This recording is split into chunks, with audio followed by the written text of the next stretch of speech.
But again, I want to welcome everybody to the show, The Cold Hard Truth on Sports. I'm your host, Matthew Long. Thank you, all of you, for tuning in over on, like I said, on SoundCloud. I see a lot of you each week are downloading the Spreaker app free. Free Spreaker app. You can listen to the show live, unabated. Here on Blog Talk, it cuts off at 10:30 Eastern. We go to 11:30. So that extra hour of the show, you go over to Spreaker, listen to it live, free on the app, or various ways with the podcast version here on Blog Talk, over on SoundCloud, on iTunes, on, you pick it, we're probably there, okay?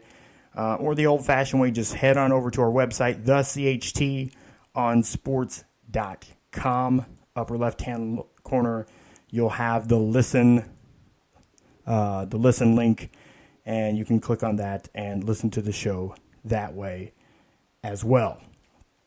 So, yeah, it was a lot. There was a lot going on there. So, a lot more to cover throughout this week. So, make sure you stay tuned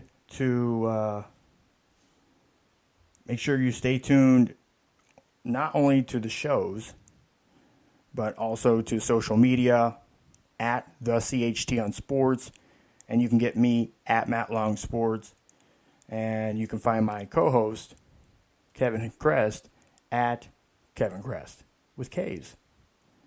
So without further ado, I welcome in my co-host. He's the author of the P.K. Frazier novel series and an accomplished sports journalist, Mr. Kevin Crest. How are you doing tonight? I'm doing very well. I'm actually tuning into a double overtime game between Arkansas and Georgia in college basketball. So I'm going to have one eye on the game and one ear on the show to see how this thing turns out. So it's tied 69-69 as we speak. And Georgia just took a 2-point lead with 3:18 left in second overtime. So a little bit of interest for me there. A couple of potential bubble teams for the NCAA tournament right now. Obviously, a road win for Arkansas would be serve them pretty well as they try to get in the tournament. So keep an eye on that. So other than that, doing very well. Doing very well. Looking forward to little Tiger Woods action come Thursday at Torrey Pines. And as a golf contributor and fan,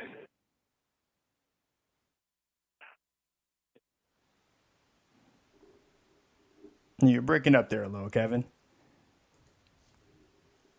But yeah, I think it's every time we bring it up, we know, and I think everybody knows and probably feels the same way, golf is better with Tiger Woods. And I know you've written extensively on it. A lot of that stuff, you can go over to the Cold Hard Truth on Sports website and see it, or over on Kevin's blog, KevCrestSports at blogspot.com. But yeah, having Tiger Woods back at any capacity is more interesting than seeing him on TMZ, for sure. For sure. Well, I mean, we've documented it. It's been well documented what he does to the ratings. You look at the golf sites this week, Golf Digest and Golf World and Sports Illustrated. They're all talking about what his return means, and I'm sure, despite, and we've talked about this as well, the game of golf is in great hands. John Rahm, a great sensation, just won in extra holes on Sunday against Andrew Landry at the Career Challenge. That's his third career win tour after coming out from Arizona State.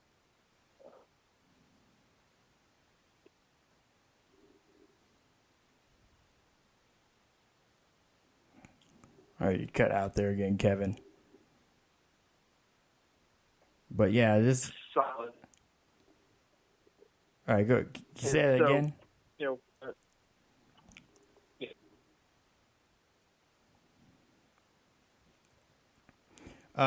So this week we're gearing up here for this weekend on CBS and the Golf Channel.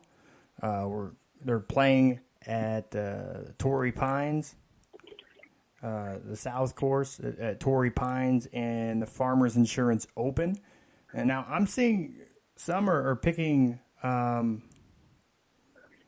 mean, they're looking for Tiger Woods to build his endurance this weekend, and I know he said he's glad to be back on the PGA Tour. I mean, the guy has been away from it long enough, and I think he finally feels healthy and strong enough to truly compete without much of a hindrance. But I'm seeing a lot of people are looking at having Ricky Fowler or John Rahm are the guys that many of the golf writers are projecting to win. I'm seeing those two are probably the most frequent predictions. What are you looking for this weekend? Who do you see? Who are you favoring this weekend on for the Farmers Insurance Open? well, I hope I'm not breaking up. I had trouble earlier today as well with I just.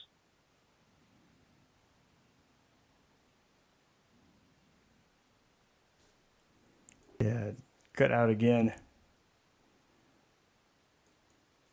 Literally dropped off. So we'll get Kevin back here momentarily.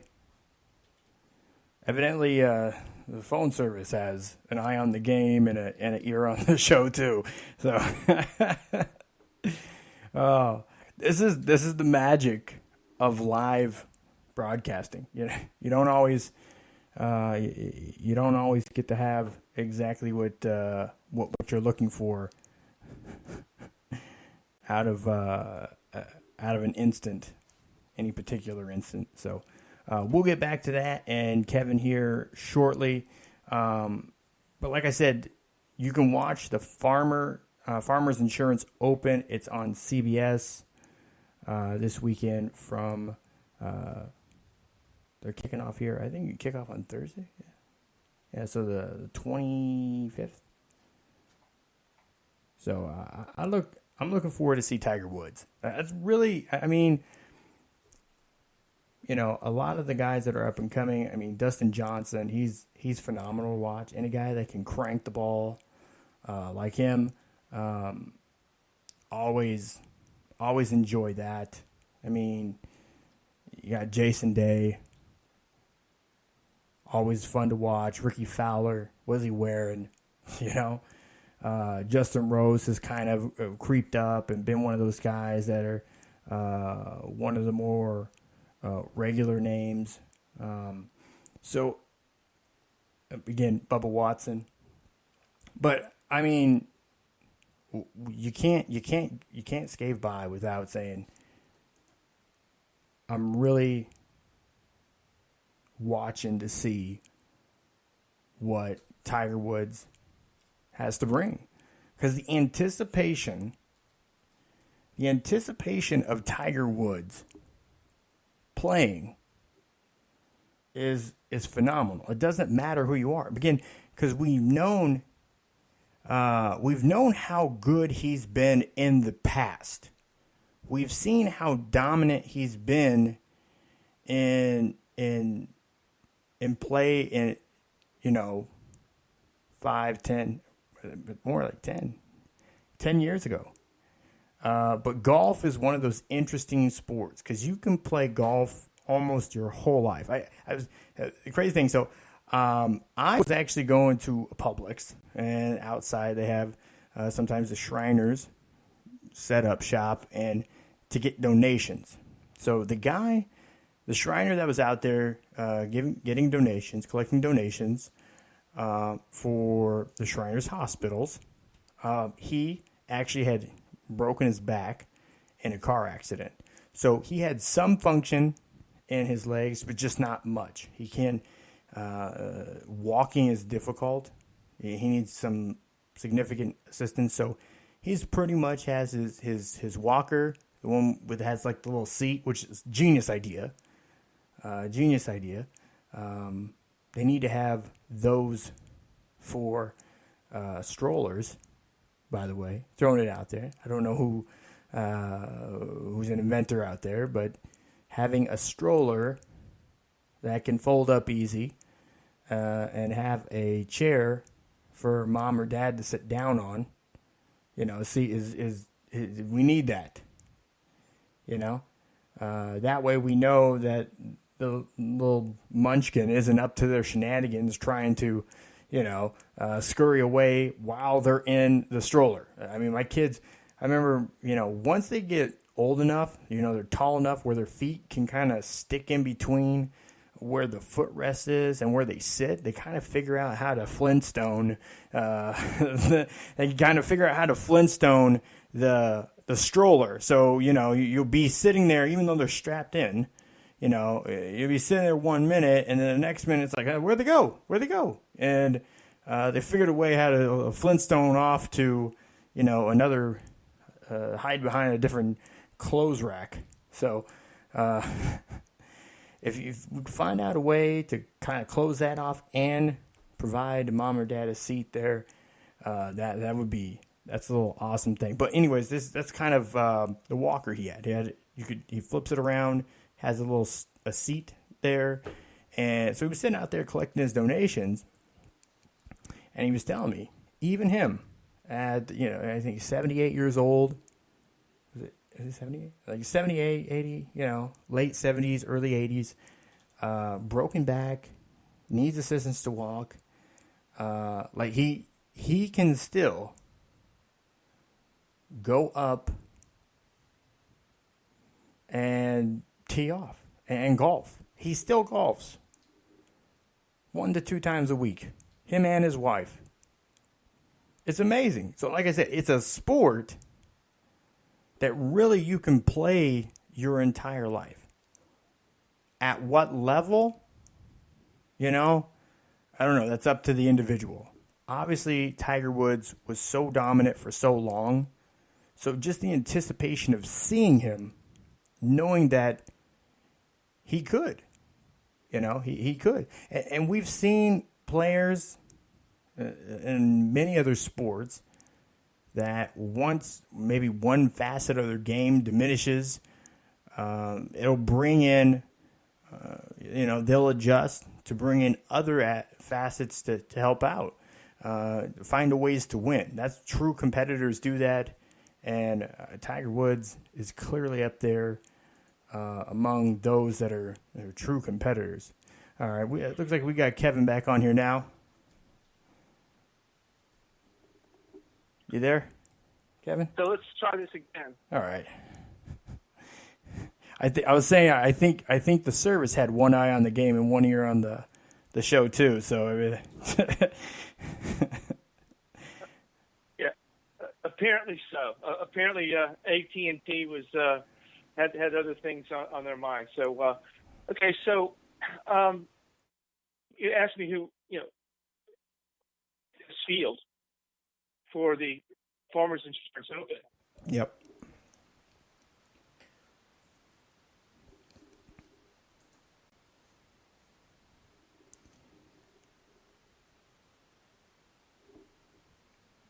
Got you. Hideki Matsuyama, who is one of my favorite players. I mean, if you watch this guy play, the Japanese player, Hideki Matsuyama.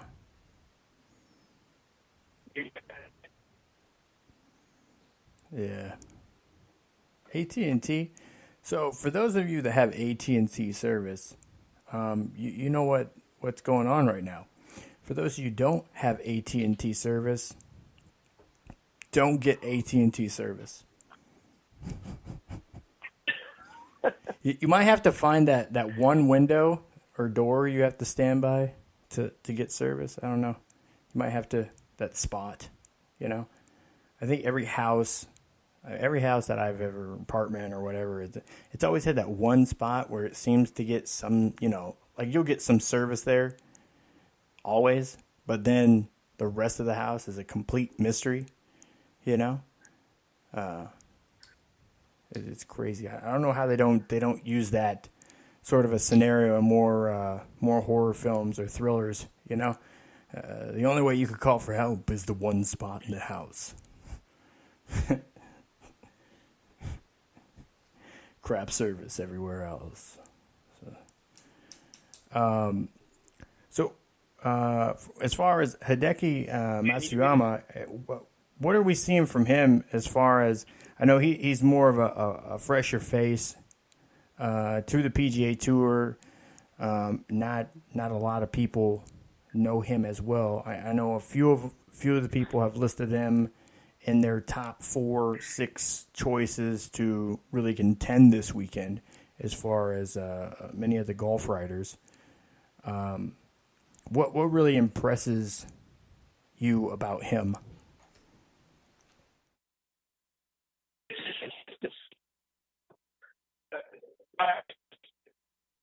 Game or very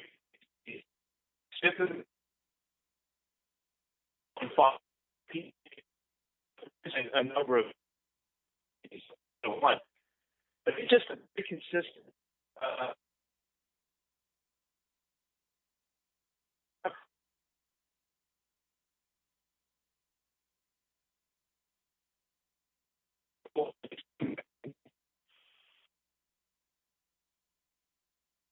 Eagles.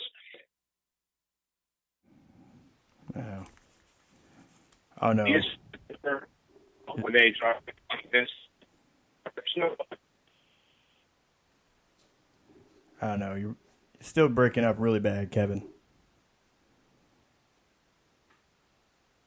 Because I can't go through the cell. Hopefully, we'll touch base next week, and I'll hope to solve these problems. All right. Here with my service tonight. So sorry about that, Matthew. It's all good. Life happens, as I always say. So, it's Kevin Crest. We'll get him back. Right. We'll get him back again next week. Get an update on it. He'll probably have an article out this week too. Talk a little bit more about this again in the anticipation of Tiger Woods' return. I was saying, many seem to think that this is a time where Tiger Woods is starting to work in, and he's trying to build stamina again, because what's different between just playing in certain tournaments and going on a tour. I mean, anybody would tell you, anytime you do a series of events, you know, it's pretty. Tours can seem pretty nonstop at times. So, you know, you're from one city to the next. You're always trying to fit in time where you can work on certain facets of your game. So endurance is a big part of that, you know, in any sport. Again, you're playing several different days. You have to qualify. You have to make a cut. It's outside. It's always up to the elements, what it's going to allow to happen. Sometimes you get some bad breaks just simply because of the weather.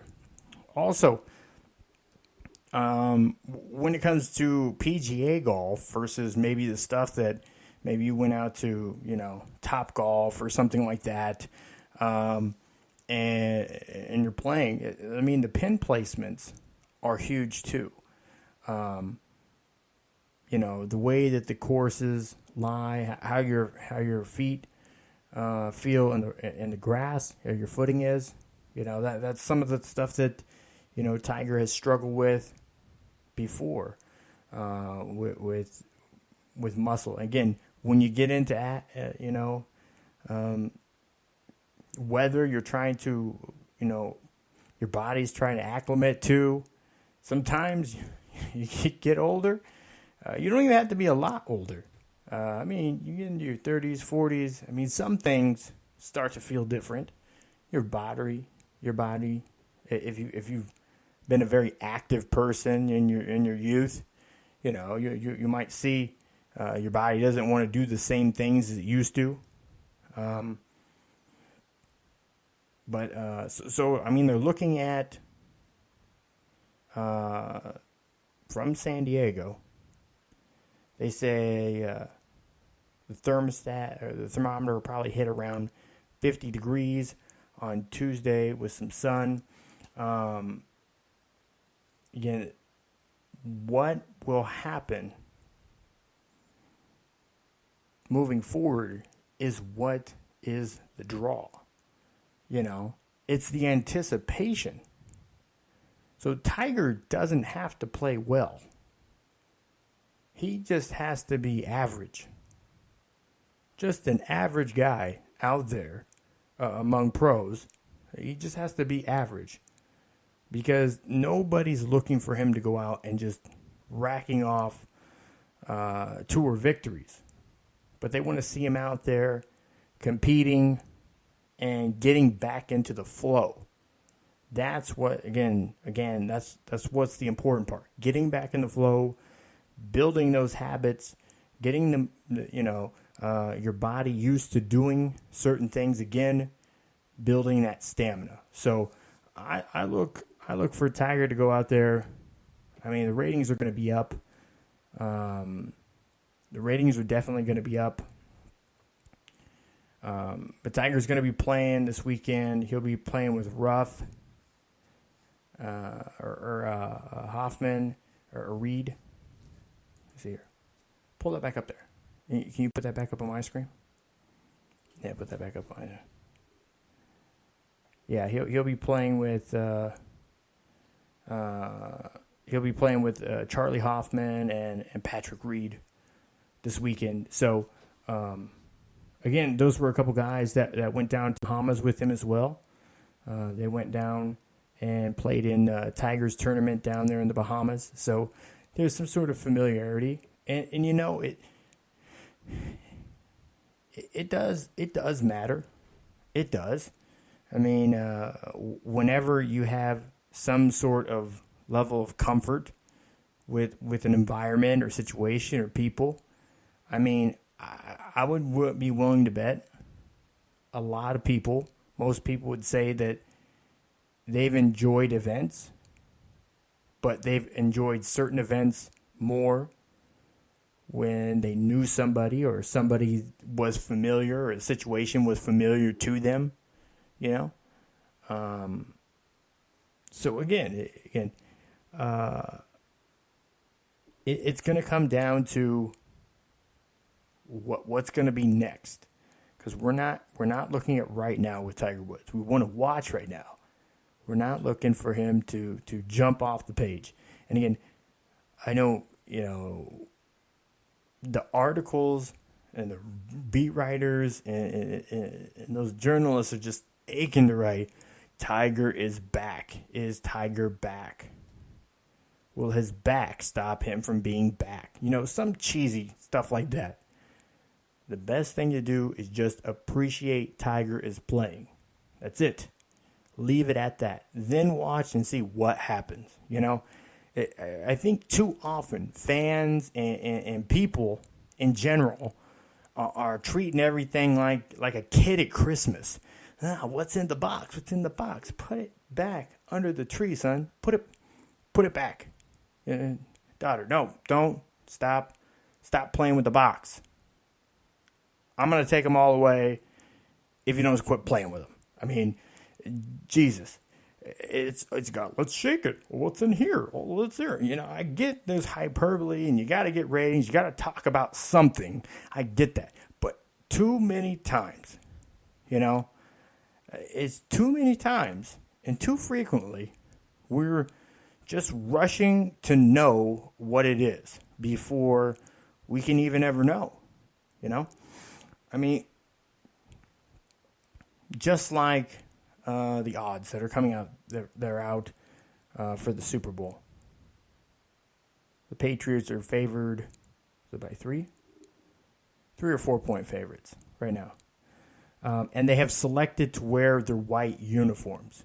So evidently over the last 30 years,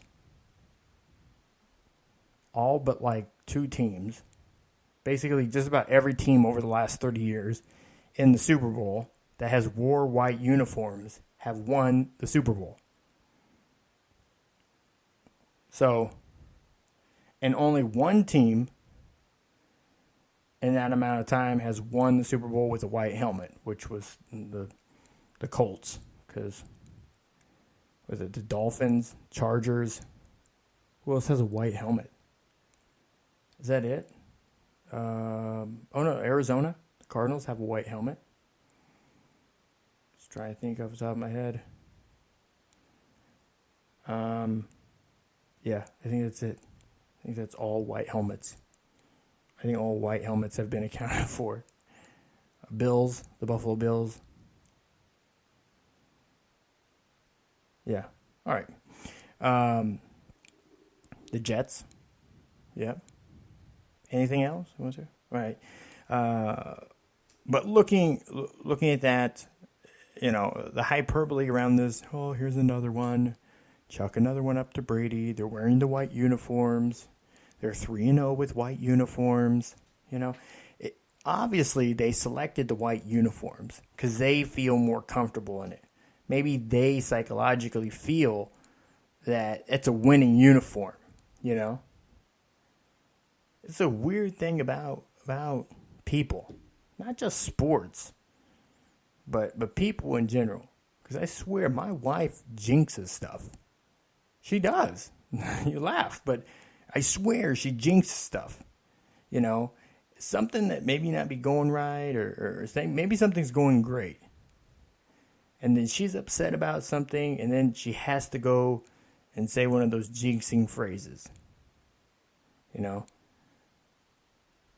don't get what you guys are always so excited about with Nebraska football. They seem to be losing all the time. Probably going to lose today. Listen, I'm sorry, sweetie. I didn't want to go to the farmer's market so I could watch the Nebraska game. I know as much as you want to spend time with me on a Saturday during a football game. Again, football season's only 3-4 months out of the entire year. Out of 12 months, there's 1/4 of the year, a little over a quarter of the year, where it's like, hey, this is going on, I kind of my job, I kind of have to do this so I can talk about it and write about it and pay bills with it. So I apologize. As much as I wanted to look at organic papaya, I gotta watch this game. Sorry. Then she'll throw out something like, well, they're probably going to lose anyways. And then it's like, and they lose to Northern Illinois. Like, what? It's like, this is a surefire win, and then you had to go say some bull like that? Really? So, again, obviously her saying that didn't have any effect on it. But in the defense of superstition, it is just one of those weird coincidences that seem to happen way too frequently when she says stuff like that. Kind of like what they say is that, if somebody's pitching a no-hitter, don't say they're getting a no-hitter, because it jinxes it. So, it's not only it's a difficult thing to do, but so obviously every game that a no-hitter doesn't happen, somebody clearly talked about it, and that's what messed it up. So, but again, the mindset, we got to get Shane. I got to get Shane back on here. Yeah, I'll hit him up maybe tonight or tomorrow. Maybe we'll get him back on next week. Shane McCoyne. He's a sports psychologist. Yeah, he's in what's it? The Train magazine. Train. The training magazine. It's called Train. I don't have the new issue. I've read his article from there though. Great follow over on Instagram too. By the way, he has some good motivational stuff. He puts up every day. He'll have some stuff up. I just saw flan. My guy makes some of the best flan. Yeah, see, natty flan. Yeah, I'm gonna find Shane's handle here real quick while I'm thinking about it. But should save there. All right, I'll get it for you here in a minute. Just give me a minute. We'll find it. Anyways, moving on to the Super Bowl. A lot of the line, again, I'm not a betting guy. I don't really do gambling. Kind of funny, kind of steering back to the whole jinxing thing. It seems that I do better with predicting games and situations when I don't wager money on it. I don't know why that is. Yeah. I've been in many fantasy leagues. Yeah, I've been in many fantasy football leagues. I've never won a paid league. I've never even got my money back in a paid league. Free leagues, I win. No. Because people quit. Listen, it doesn't matter if it's a paid league or not. There's always some people that are towards the end that just haven't went the right way. And they kind of start to check out, you get a good group of people together, then you're straight. Yeah, you're good. You're good. Did I ever tell you about my buddy Trevor? So yeah, I've always wanted to do it, but they have a league, and they have a trophy in their fantasy football league. One that, it's like has a trophy about the average blender. About the average blender fits about 6 beers, right? So the winner of the league every year, they do a live draft, an in-person live draft, with, a draft party. But the winner of each year, before they can start their picks, he has to drink the entire trophy full of beer. Again, it's like 6-8 beers. He has to drink the entire thing before they can start the draft. That's the signal. That's the signal that they're ready to start their draft. Is once he's drank a trophy. A trophy. It's like the contents of, the average blender full of beer before they can start. So you can imagine some of the interesting picks he might make. Maybe he gets Rain Man. You ever meet those people that get, they start drinking and now they're like, I'm dialed in. I know more. I see numbers before my eyes. I see the theorem. They figured it out. Life is simpler. I know the key to life now. 7 Budweisers in. Yeah.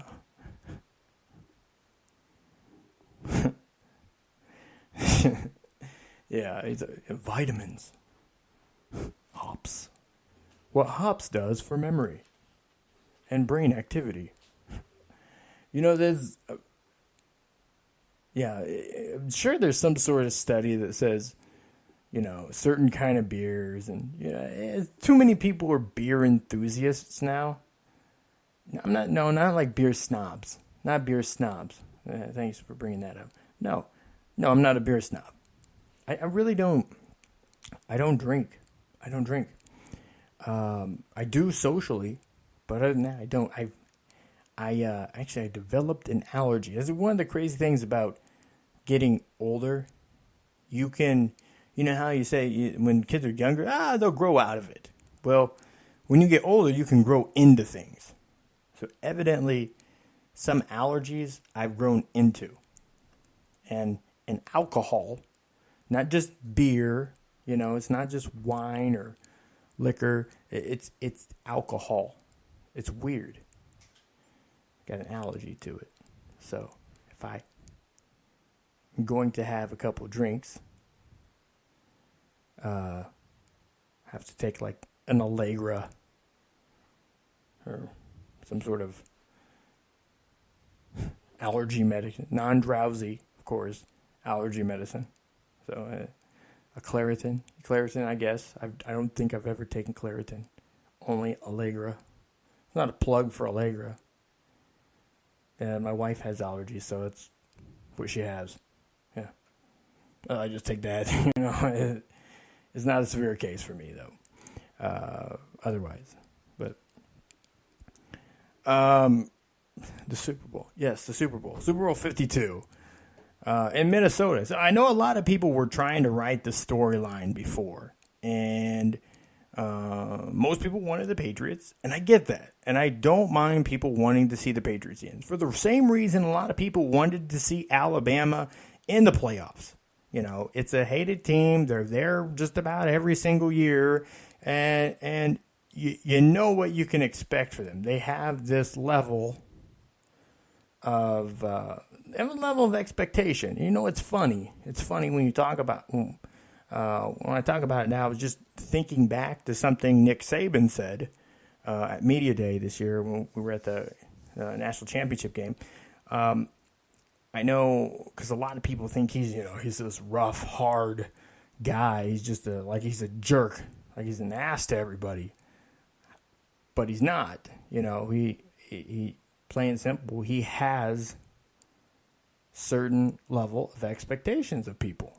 And those that are around him understand what those expectations are, and he makes those expectations very clear. The Patriots aren't any different.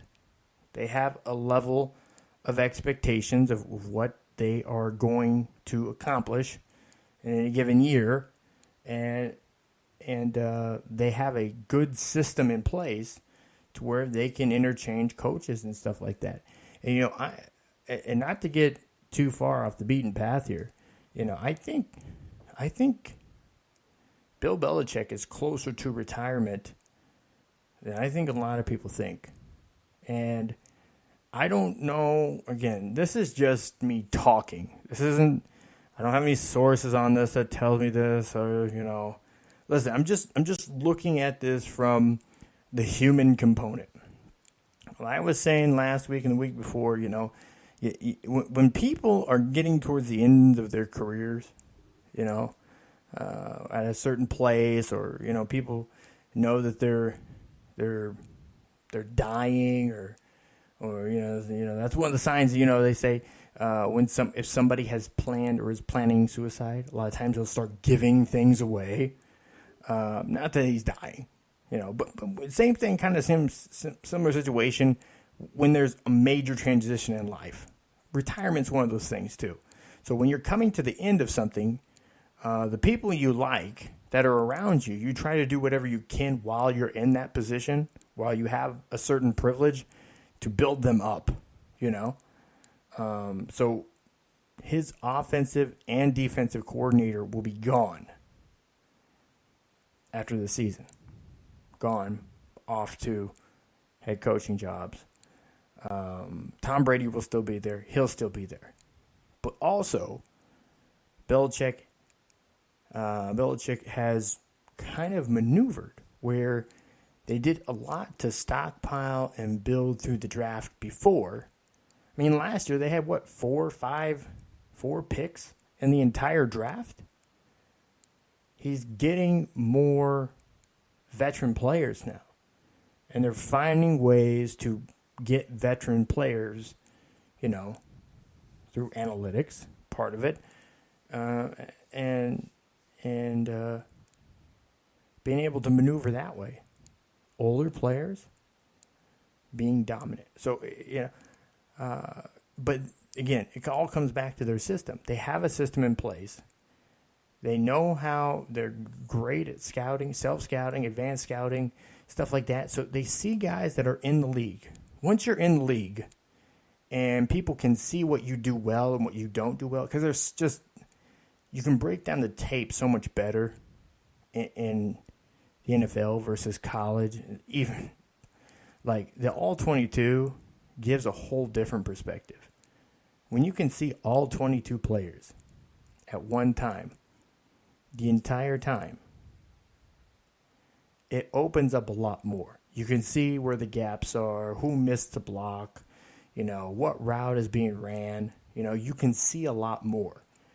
It's a big change. And again, a lot of this stuff is on demand. They have these screenshots, essentially. These are just screenshots that are available right on their Microsoft tablets. They're right there on the sideline. They can communicate pretty easily with the offensive coordinators. Obviously, there's time clocks and rules of when the communication can and cannot happen.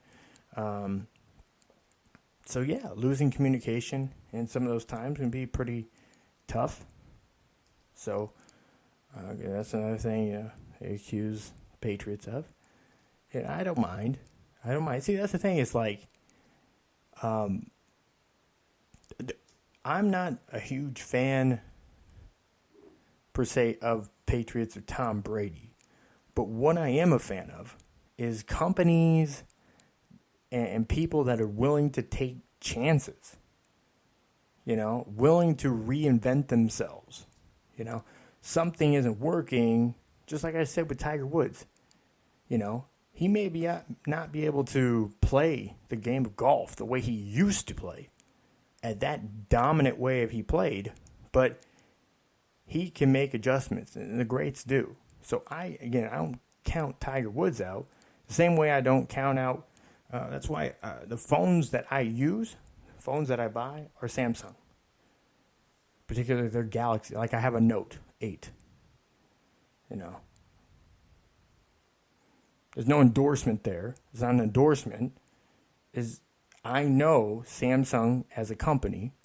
And again, you'll have things go wrong, like really wrong, with innovative people and companies. That's why when the 7 came out and the battery thing malfunctioned, I wasn't worried about that. And a lot of people, your phone's going to blow up. Your phone's probably going to start on fire in your pocket. Well, there's a very small number of them that actually did that, and all of them got recalled. And then they refurbished them, fixed the problem, changed to different battery, and then they resold them to China. So you can buy a Note 7 in China. You just can't buy it in the U.S. But they take a risk. They're taking risks to give us something new, different technology. This is why, this is where I kind of have that struggle, that love-hate relationship with AI, with artificial intelligence.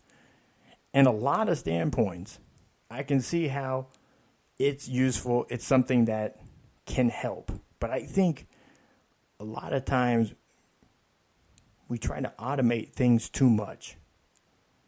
I was talking to somebody the other day. So what'll happen?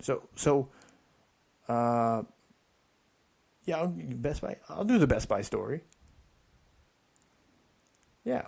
So I've decided I am no longer, from a couple weeks ago forward, I'm not going to Best Buy. I'm done with Best Buy for now. Maybe they can fix this, but for now, I'm done with Best Buy. Because everything I can buy at Best Buy, I can buy on Amazon. And if I need it now, I can go to Target or Walmart or Office Depot, Office Max, whatever, and they'll price match it if I need it now. If not, I'll wait a couple days. Yeah, so I had an instance when, not this phone, the phone before this broke. And I had to go get a new one. And when you purchase an item, the store, Best Buy, I don't know if it's with all stores, probably, but Best Buy, you have like 5 or 10 minutes to void the transaction like it never happened. But after about 10 minutes, you can't void it anymore. It's done. It's transacted. It's been transactified.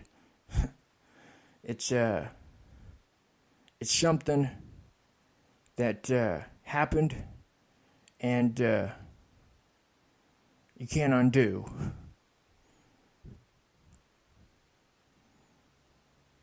Transactified. Thanks, Bush. But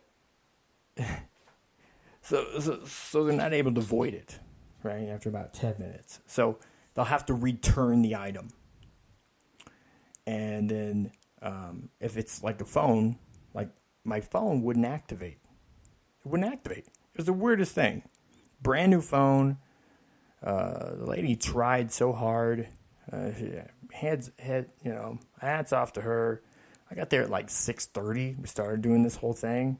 I was trying to do it quick, bang, bang, boom, in and out. I was going to I'll finish this part at home and da-da-da. I'm not even, just trying to get out of there. I ended up leaving at like 12:30 at night. In the morning, actually, after midnight. She stayed there. Yeah, man, why? Okay, so that's not her problem. That is my issue. She did a lot there to go above and beyond to help me make sure I could have a working device when I left there. I had service. So she tried a couple different SIM cards, so it wasn't working. So she couldn't void the order, so she returned it. Took out another one because she's like, it's probably defective. The whole time, I'm on the phone with my phone carrier trying to get a hold of advanced technical support, see what's up with the network or whatever.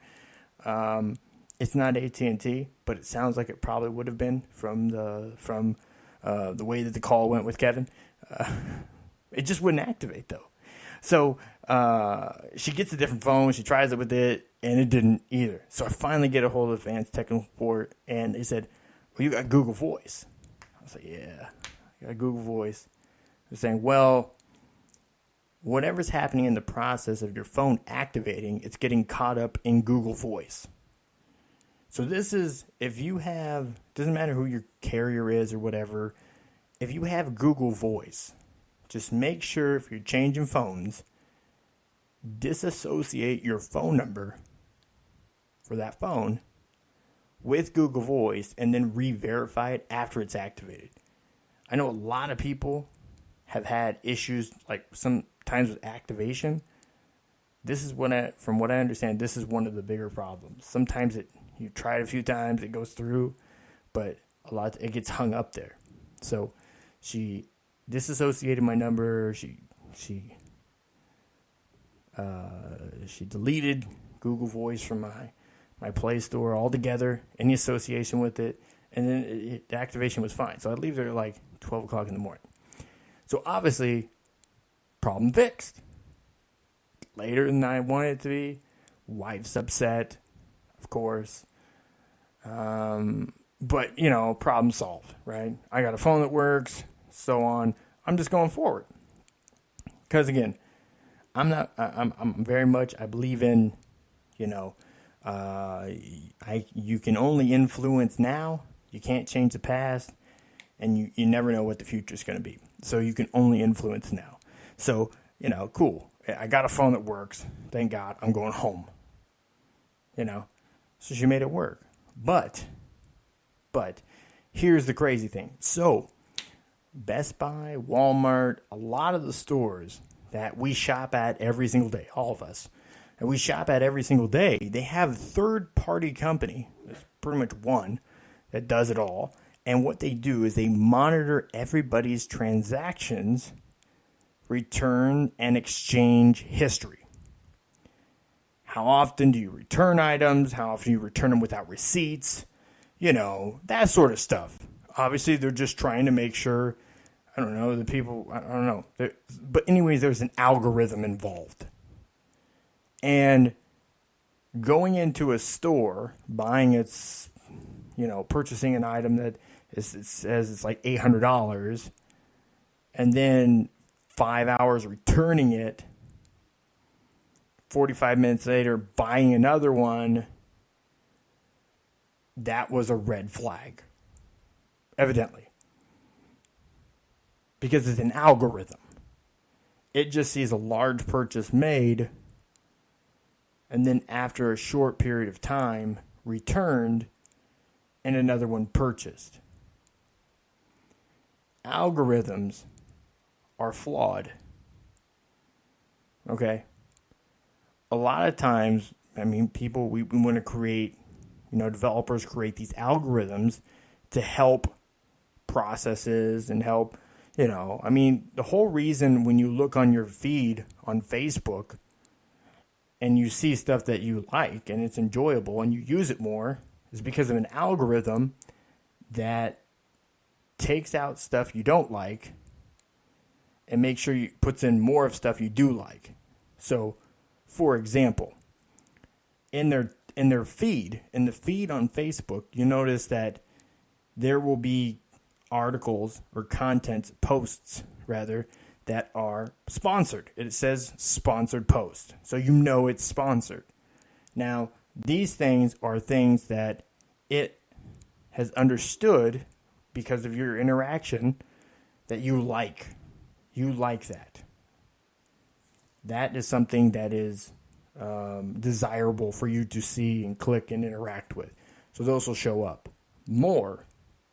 However, if there's content that is non-sponsored, just somebody, maybe there's a friend or a show you follow and you're just there, you're a fan.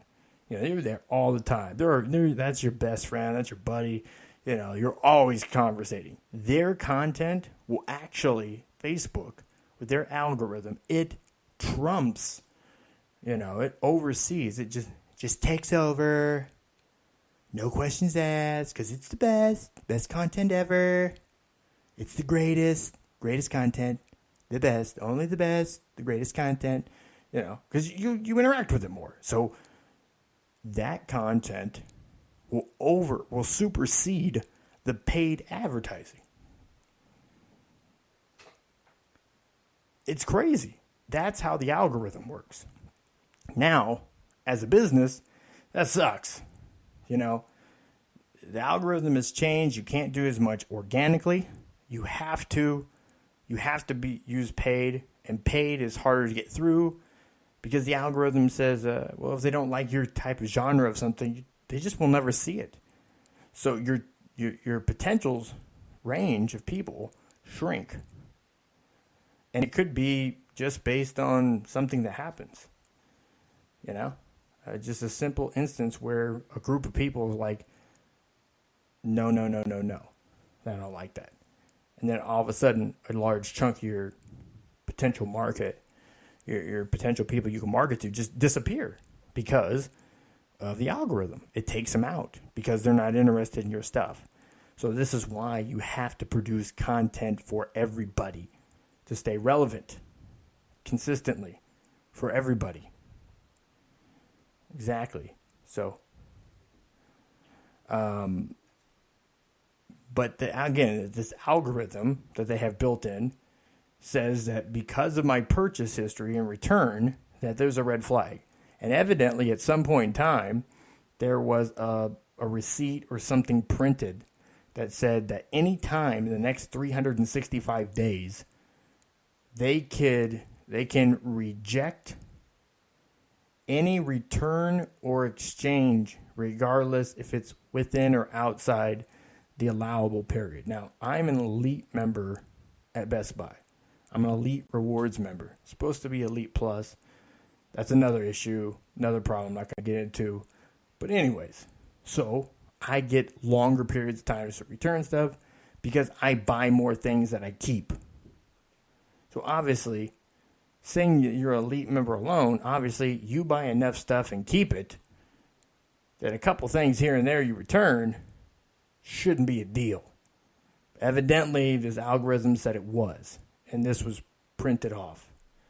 Well, I had a large purchase. I'm not going to say what it is. A large purchase. And I changed my mind. I made the purchase on a Friday. I took it back on Monday.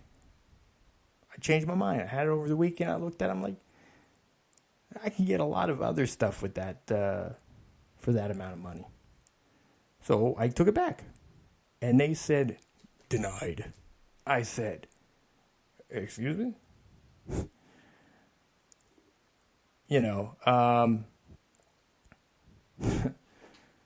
You want to see somebody flip the script? Do that. Do that to somebody. I was almost not able to hold my composure. I did. Pat myself on the back. It did get resolved.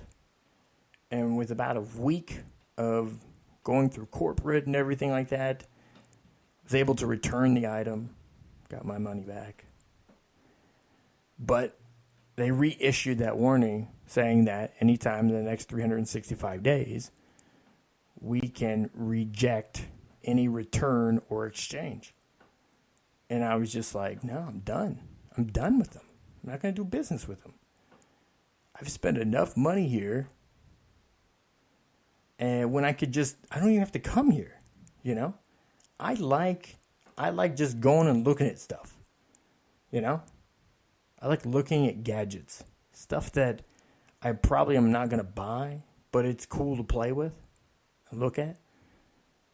Yeah. So I have twins. Boy and a girl. So they don't play much video games. They actually just started here in the last couple of weeks playing video games. I broke out the old Nintendo NES, the original one, yeah, from back in the 80s. Literally, it's like a 30-year-old machine. It still works. They were playing Mario 3 today. Yeah, so I'll take them in there sometimes. They want to go play. I want to look at some other stuff. I want to look at a TV. Be like, yeah, maybe I get that TV. And I don't. But I look at it. It's interesting. I learn things. I get to know things. Sometimes I have to get some random stuff, ink, toner, whatever. I'll get that too, or headphones. Finally get some headphones that are seem to be working a bit better than my previous ones. But yeah, pick a little something up here. But then I'll just I'll let them play video games. While we're there, why not? They're little. I don't want to create a situation where, I don't have my kids play video game. They're 5. I'd rather have them go get dirty and build a castle out of rocks or bricks. Something like that. Get into mischief in the backyard or something. Stub a toe. Yeah, stub a toe. Stay off of Mario for a while. But I've let them play and given them opportunity to, do something a little different with parameters. So, I'll play a game there, or they like to play with phones. I don't let them touch my phone. They find a way to get their mom's phone and play on it, which that's why hers is broke. So when we go to the store, there's a rope attached to the phone or tablet. So just play with those. So they'll play the phones there. They're doing the same thing that I'm doing as an adult. They're just, they're more intense at it. They're like, oh, I can play with these ones. So I let them. Yeah. There's a rope on it. If it breaks, then you tell us, hey, this is broken. And you leave. Daddy doesn't get upset. Have to worry about paying $200 for a copay to get the refurbished phone or, so on. But algorithms are imperfect. Okay? They do not account for all variables. You can't. It's impossible. Life happens. You don't choose when, and nobody can plan for everything. But kind of going back to the Patriots, they do try to practice for about everything. And this is why you always see them favored in games. Same thing with Alabama. You see them favored in games because they've been in enough situations that, favorable or not, that they've came out on top of for people to edge on that side. Again, the proof is in the pudding. What is the best measure of a predictor for future behaviors? Is what you did in the past. People can't change. People can't get better. It's that these are habits. This is something you naturally tend to do. So you see that they're in this situation. They take advantage. That's why we see them coming out leading in these sort of situations. I think the situation that we're going to see here in the Super Bowl coming up, the Patriots, I think it's going to be a little bit more like the game against the Jags. They're coming up against a young team, that's starting to gel and starting to mesh. We're giving Belichick, and the Patriots 2 weeks to prepare for this. And nobody's wanting to give a lot of credit on the other side. Just looking at the flip side of the coin with the Eagles, with Doug Peterson. And nobody wants to give Doug Peterson any credit. None. I just don't. I really don't get it. Because he hasn't a heralded pedigree, his success doesn't count. I don't get that. People are so quick to discount someone's success. He's in charge. Again, it's done in politics all the time. We're clearly, at this point, in this economical situation because of things that were done in the past to repair the previous poor economical situation. But you can't discount what anybody currently is doing about it completely. You can say that, he didn't do it. The previous administration or previous two administrations or whatever, and they're responsible for ultimately why it is here. But, the whole thing is when you're handed something, just like, at picnics and stuff like that, they'll do that, they'll do the egg on the spoon. Maybe one person's really good. They can just run around with that egg on the spoon all day long, or how they keep the spoon on their nose. Maybe they can do that all day long. But to finish the race, the last leg of the race, you have to pass it off. And that person that you pass it to, if they finish and you win, they had a role, however meager it may be, in the victory. You can't discount people in circumstances just simply because maybe they didn't pull the brunt of the load. Listen, Doug Peterson has done a remarkable job with this team. They brought in more skilled players. Chip Kelly really left the cupboard bare when he left. Skilled players, guys that are probably could be future Hall of Famers, marquee players gone, traded away, moved, parted with, and there was a lot of building and development and stuff that has to happen. And, again, you see what kind of leader someone is. Because there's people out there, maybe I know what my strengths are. You'll see a guy, I'm an offensive guy. I'm a quarterback guy. Gruden. Yeah, he likes the quarterbacks. Yeah. So he's probably going to spend more time with, Derek Carr than he is with, on the defensive side, with Navarro Bowman. Just simply because what his strengths are. He's a quarterback guy. He's an offense guy. He's going to lend his strengths in those areas. But he's a head coach. So, a lot of people want to discount the Super Bowl he won. Those were Dungy guys. Well, they were his guys.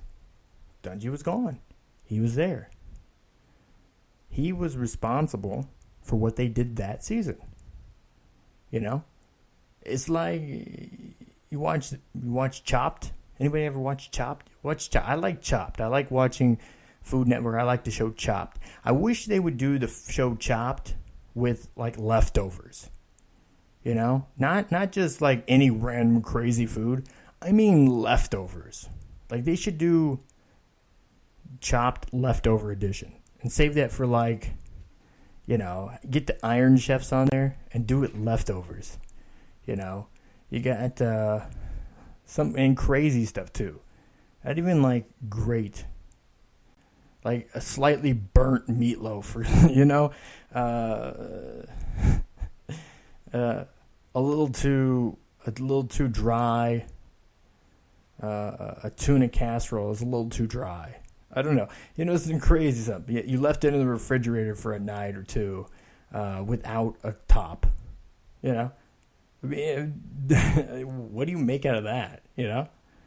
Repurpose leftovers. You see it on like the Chew and the Stew and other food related like shows like that. They'll reconstitute leftovers, or they'll make a meal and show you how you can make that meal into other meals. It's really good. You want to try it. We try to do that here in our house. But it's where was I going with this? Anyways, I'm gonna move on. I completely lost my thought of mine. What was I? You forgot too. That's your whole job. You should when I forget something, you're supposed to remember it. You know that, right? We might have a job opening after today.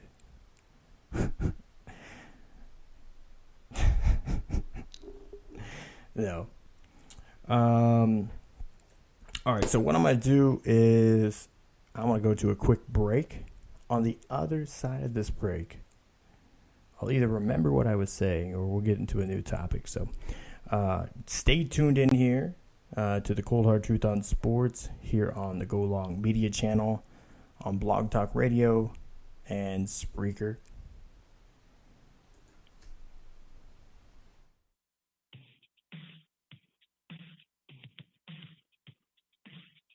Football talk like never heard.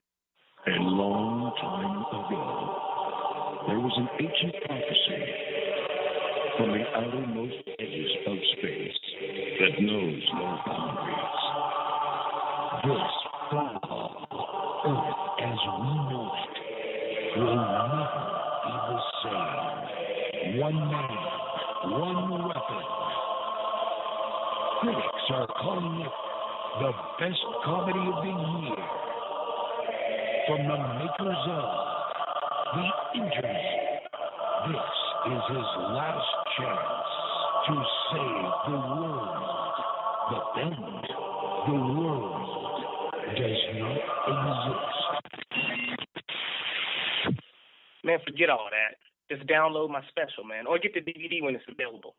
They will search for answers. The link's posted below.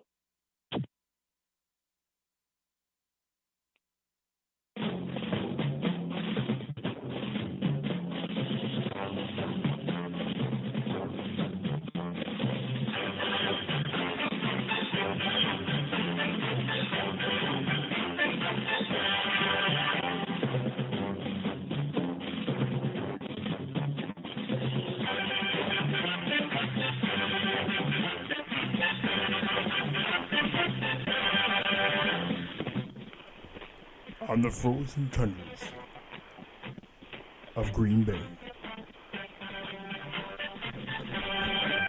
I don't know. I wasn't ready to have a mock-up for that. Yeah, I wasn't ready for that. All right. Anyways, welcome back to the Cold Hard Truth on Sports. I'm your host, Matthew Long. Whoever you are, wherever you're listening from, thank you for listening into the show. I know a lot of you each and every week listen to us on Blog Talk Radio. And for those of you that decide that you want to listen on Blog Talk and carry it outside of your house, just pull it up on your browser and you can lock your phone. You can do the screen lock, and you can still listen. So that's a newer feature that they've had for a few months now. Also, if you don't want to pull the browser up, and you want to use an app, go download the Spreaker app. It's free. It's a little star logo. Spreaker. That's with it. An extra R. Speaker, but there's an R after the V. Spreaker.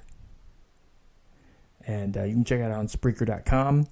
And I know several of you listen to it, the podcast version, over on SoundCloud.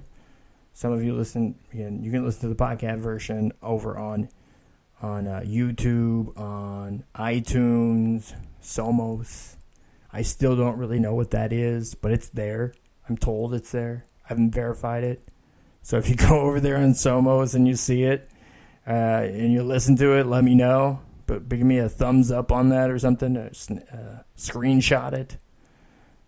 Maybe send me a pin, a Google Map pin, so I can figure out how the hell to get there. Really don't know much about it, but I'm told it's there. So those of you familiar with it, now you know. Or just the old-fashioned way, heading on over to the website, thechtonsports.com, and clicking on the listen link in the upper left-hand corner. You listen to this show. You can listen to Take This L show. Hilarious show, fun show, every Wednesday. And also the Boxing Shores radio show as well, every Sunday at 7:30. So, but I'm going to get back into NFL. I want to talk a little bit more about what led us up to this point where we are with these two teams. And I want to welcome in a friend from, he has entrance music himself, Stevie in Orlando. How you doing, Stevie? What's going on? Hey, you know, same old. Just you happy to be back in Florida from New York? I know you were up there this weekend for the fight. Yeah, went to the Heat Nets game Friday. Went to the Errol Spence fight Saturday. Went to the Patriots game Sunday. Fun-filled weekend, you know. Again, you're still the only person I actually know that has Jags gear, and you repped it. You repped it well, and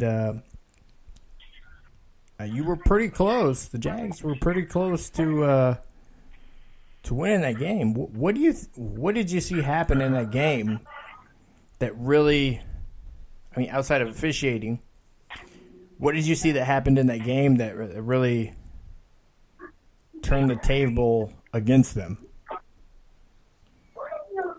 What turned the table? What let me know that the Jags were not ready was when there was 54 seconds left in the first half. You have a chance to drive down the field, maybe get a field goal, maybe try to punch it in. I don't know. But you didn't attempt it. You took a knee. Belichick was on the sideline saying, yes, we got him right where we want him. Because if you notice, the Patriots changed their whole offense in the second half. Brady went to a no-huddle, hurry up, pretty much the whole game, and was lighting them up. So a lot of that, to me, that was a change in the game. A lot of short 3-step drops, quick release, back to, it's a game that we've seen a lot from Peyton at the end of his career and Eli too. Right. That short couple Correct. step drop, get it out quick. A lot of it to Amendola. Yeah. And I was in the section where I was sitting at is where most of the the friends and family of Patriots players, like Philip Dorsett's dad was in front of me, and Deion Lewis' brother was over here, Dwayne Allen's people was over there. We're all looking like, what's going on? Why not get in the no huddle and eat them alive? And once Brady did that, got into that Peyton Manning mode, the game was over. Their DBs, Jacksonville DBs couldn't stop a nosebleed. That's Brady was eating them alive. I was saying that at the beginning of the game. I think one thing, or beginning of the show, I think that just what you said, they're at halftime. I think that's what spoiled it. Because if you look at it, if they could drive down there and just get a field goal. So that what we're looking at is now a point margin with that minute or so to go at the end of the game. You're not asking Blake Bortles to drive the ball 80 yards down the field to get a touchdown. What you're saying is, I need about 40 or 50 yards so we can get a field goal and win. Because the win wasn't too bad. It looked like it was pretty fair wind condition, so it wouldn't have affected it too much. But just getting... Did you say wind? Yeah. Did you say there was no wind? There was no wind. That's what I was afraid was going to be in Boston. I was like, man, I'm going to be windy and it's going to be cold. No wind. No wind. It was fairly comfortable, was it not? There was no excuses. Yes, it was. It was no excuse. So that's what I'm looking at. I'm like, Blake Bortles out there. Yeah, I mean, listen, I think Blake Bortles performed up to or beyond what was expected of him for the season. Again, I've been the only one, and you vouch for this, I've been the only one that's kind of been on his side since he was drafted. I don't know if they'll have him back next year, but obviously there's some adjustments and things he has to work on. I think we have seen more flashes this year of the upside, but if he can put it all together, I don't know. I don't know yet. I mean, he's still, he's 24? 24 years old? I mean, he's still young. Yeah. So, but yeah, let me ask you something. Yeah. No, go ahead. What you were going to say? You good? A lot of the throws, they were just a little off the mark. Some of it may be the situation that he's in, a lot of nerves. It's a big situation to be in, the next to last game of the season. This is an opportunity where you're going to go to the Super Bowl. The flow, they were a little short. He was getting a guy a little too behind. Like he'd go back shoulder when he should have went front shoulder, or leading him a little bit. Those are all things that are correctable in the offseason with timing. And there has been a lot of turnover with their roster and the receivers. So, just time working with him. I hopefully in the offseason, they get together and they spend time together and they can work on those things if they decide to keep him around, which I don't know. It's going to be tough. it's going to be tough. I mean, it's a guy, again, like I said, he's a serviceable quarterback either way you look at it. Obviously, if you can get your team to the AFC Championship game and come, basically one drive, the final drive away from beating the Patriots to the Super Bowl, I mean, you can't discount that. Like, you can't, how do you take away from that, He clearly was involved in that. He had a role. The same way I say with Doug Peterson. I know a lot of people were like, "Oh, Doug Peterson, he's a crap coach. Yeah, he hasn't done anything. He doesn't get any of the, no credit." It's like, how, I was like, even in those games you play at picnics. Well, I don't know if you do, but I know we didn't. But the ones that you see white people play in movies, where they have like a spoon in their mouth and there's an egg on it. And they race. So even if one person does 2 legs of it and all you have to do is go down with the spoon and the egg, if you get down with the spoon and the egg, regardless of how much of the heavy lifting you did, you're partly responsible for that win. You did have to do enough to win. You had to do some part. So I think people were trying to take too much away from what Blake Bortles was able to accomplish this season, and obviously it should count for something, in my opinion. I don't know. You want to get rid of him though, still, don't you? Yeah, I mean, I'm not a person that wants to get rid of him. You gotta understand, like Blake Bortles, he's had 2 or 3 different offensive coordinators until you get. This is okay. I'll put it like this: this is his first year where he's in a new system with professionals. People, the organization that I see is professional now. They're going to try to make sure the offense revolves around him. This is first year. They can't open anything up really because they haven't been able to coach him up. Once we get past that, I think year 2 would be a better year for Bortles. They gave him the Chad Pennington treatment. You know what I mean? Did Chad Pennington ever win a championship? No. But they made him pay off countless and countless times because he didn't make mistakes. You know what I mean? But conservative play is never going to win your ball game. And they just didn't trust him yet. And I get it. They don't want to make a mistake. The Patriots, pretty much stopped the run game dead in its tracks. They let Bortles open it up a little bit. They gave him an opportunity to open up on that last drive, but the Patriots was just too hyped. The momentum had already changed. It was too late. I already knew they weren't going to be successful on that last drive. The chemistry with Allen Hurns is not there. He missed 5 or 6 games. He could have been a guy that opened that whole game up. The times he did hit him, he caught it and made plays. But, it is what it is. The contract year for Allen Hurns, I was talking to Philip Dorsett's dad and brother, and they think he's probably not, they're not going to be able to pay him.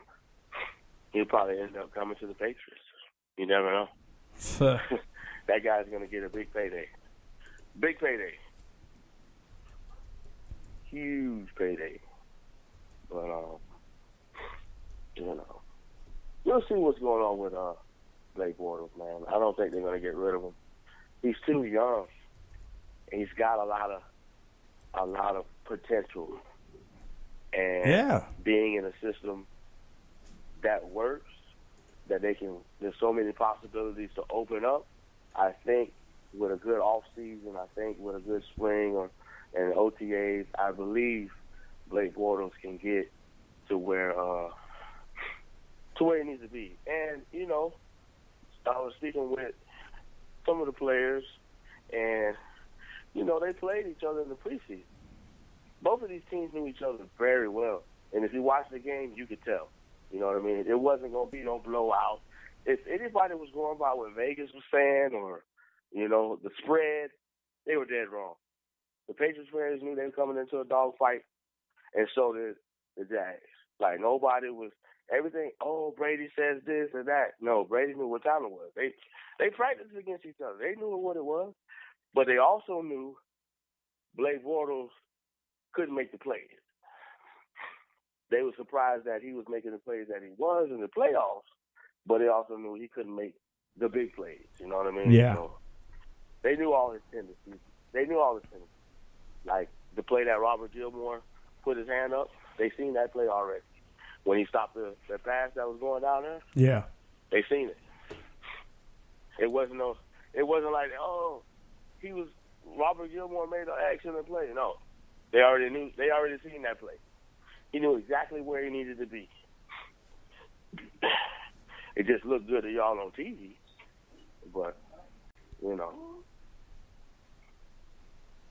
So where, right now he's ranked 31st in the league pay-wise. Number 10. He's number 10 in pay with the Jags.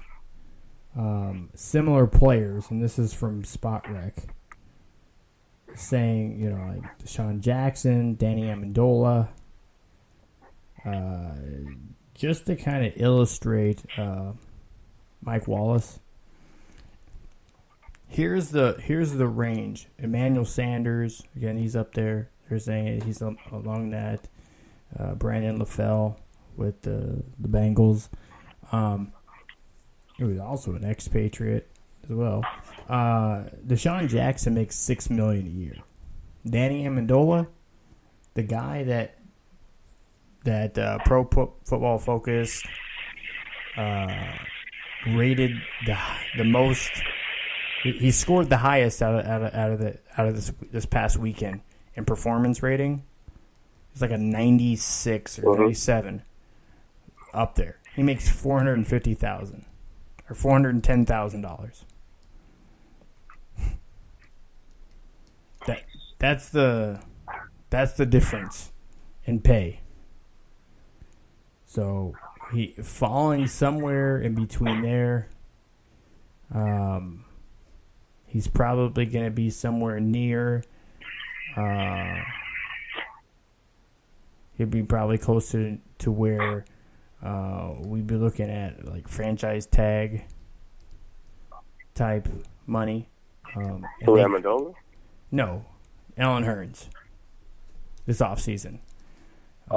They could choose to use the franchise tag on him. But I think, Hurns, they have Hurns coming up. They have, like you said, Blake Bortles. Who else is having a contract here this year? Check Allen Robinson. That's what they said Robinson. the problem might come in. Yeah. When it comes to keeping, when the Jags come to keeping who they want to keep, And Marquise Lee is also up too. It's his last year. This was his last year of his rookie deal. Right. Same thing with Allen Hurns. Peyton Thompson. Marquise Lee, for me, I think he could go. Marquise Lee can go.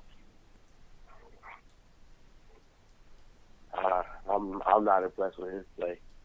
He's a speedster, but to me, he can go. Don't you think he's had the similar success of Dorsett? Haven't they kind of been parallels? Dorsett hasn't had he hasn't had his opportunity. He had Andrew Luck for the first 3 years of his career. Andrew Luck? Andrew Luck is an elite quarterback? Yeah. Are we going to sit here and say this right now? He is. Hell no. Are you serious? No, he's not. Oh, my God. I'm dead serious. He's not an elite quarterback. I would not put him. He would never win a Super Bowl. No, he's not an elite quarterback. Listen. He's no Drew Brees. I even say Phillip Rivers is better than him. Eli Manning. I can go down. Listen, even Matt Ryan. He has. No. Listen, No, sir. he's been subject to teams constantly changing coordinators. I mean, he's had what 4 or 5 offensive coordinators in 6-7 years in the league.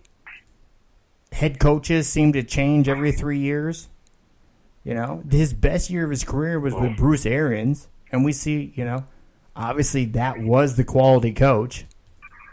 I'm just saying, it's just like, you know, the since his second year in the league, the team has done nothing to build up a true running game for him.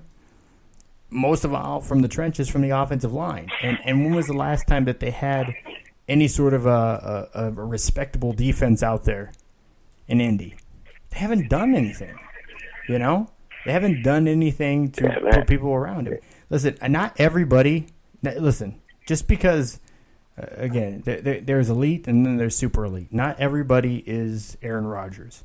Aaron Rodgers clearly has showed that, you know, give me whatever you got, I'll win some with them. I'll make a run for the playoffs with whatever you put out there. Nobody else. I mean, you can't hold people to that standard. You know, I mean, they made the playoff. He's made the playoffs what, twice in Indy? Is like, I think it's second year or third year, and they were outed. But again, it was in a weaker division. They're in a weaker division. That's probably why. But anyways, nonetheless, still the situation has only devolved since he's gotten there. And the whole reason he's hurt is because they haven't been able to put any sort of protection around him. You said it yourself with Blake Bortles. Look what happens when you can finally put professionals around a guy and a system. You know? Once you can finally get professionals around him and get him in a system, what you can get out of him. I mean, look what happened with Tony Romo when he finally had an offensive line and at least an average defense. They actually made it to the playoffs. So they started winning more. Yeah, they did make it to the playoffs. But see, the thing is, you can't. That's the thing is, and the same reason Green Bay doesn't win championships. You can't. The quarterback can't do it all. He can win them more games than they should win, but he's not gonna. They're not gonna win championships on just the back of a quarterback. See, that's why I'm saying it's better to have a serviceable guy at quarterback than have some all-star and have a team around that serviceable guy where you have this elite quarterback and not a lot of pieces. I mean, if the goal is to win championships, that's the thing. You know? Yeah.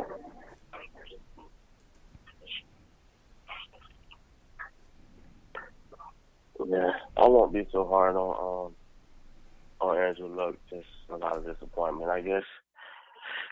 I have to blame it on the system. I mean, isn't that what we say? We're a product of the system. I mean, so what happens is the system is in place and they still fail? I don't know.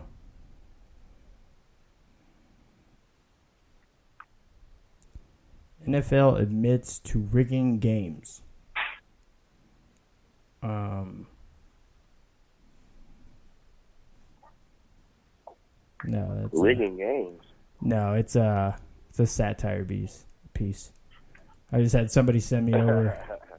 NFL finally admits to rigging games, and I was like, so, well, hold on. Satire Daily?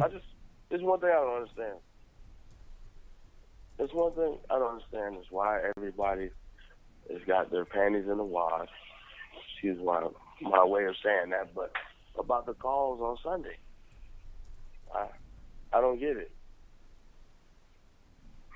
I don't get it at all. Refs miss calls all the time. So it's a conspiracy that the Patriots get calls and the Jags didn't get no calls, or did they not see that there was some calls that the Jags should have got that they didn't call? Like, there was some PIs. Yeah, maybe. Because that's what refs will do. Did some stuff too. They'll see they missed a call here or there, so they'll make up for it for a no call somewhere else. You know, they do that all the time, and also, so and like I was saying at the beginning of the show, you know, officiating aside. So if you like some people feel, the officials are on the Patriots' side and they're favoring them, they're giving that home field edge. Wherever they play, they give them that little home field treatment. You know, then you know that ahead of time, and you have to play accordingly and do things accordingly to make sure to make up for that difference. And this is why I said it came down to that at halftime when the Jags decided to kneel and run out the clock instead of going down and getting 3. Going down and getting 3 says, you know, we're here to win. And again, that was the difference in the game if you watched UCF and Auburn. Scott Frost says, we're going down the field and we're going to try to score. I don't give a shit how much time is on the clock. Right. If we have 2 seconds, we're trying to score. We're here to win. And he sent a message. And that's the thing is, the message that, like you said, the message that was sent from the Jaguars after they decided to kneel was, you have an opportunity. And they saw that. And they said, cool. Do you know what Patriots fans are saying? We want Lambo. Now, if you hear some fans talk about that dude Lambo, that man can kick. We like him. We want him. You know what I mean? Like, I heard a lot of people say that, man. So it's like, if they know that, if you got a kicker that ain't missing, man, this man wasn't missing anything. He looked like he can make a field goal from 60 yards. You know you got that on the sideline, but you choose to not try to get in field goal range to kick a field goal against the Patriots in Gillette Stadium, one of the hardest places to play, where people don't win playoff games, especially AFC Championship games in Gillette Stadium. You mean to tell me you don't try to get a field goal? I know. Come on, man. You just wanted to be in the money. You didn't want to win the money. Yeah. Yeah. Again, it's, you know, who was it? I was listening to somebody on the radio. They said, you know, the Jaguars were the fat chick at prom. They were just happy to be there. You know, they weren't trying to win an award or be the best dressed. They were just happy to be there. You know, they weren't trying to win prom queen or anything. Well, you know what I heard is the Patriots implemented what they call a speed package for if Gronk goes down. They were prepared for that. Gronk goes down. That's why Amendola became the focal point. They said, okay, let's put Philip Dorsett in there. Let's put Brandon Cooks in there. We're going to line up speed. So now they got to really cover. Yeah. So there was a play. Yeah, Amendola. I don't know if you can see it on the TV. Yeah, Amendola, Cooks. That's the thing is Cooks and Hogan. They go with that 4 wide. Yeah, well, Cooks. And that's the thing is Cooks provides so much speed. Dorsett has a lot of speed, but not Cooks. Brandon Cooks, man, that guy is.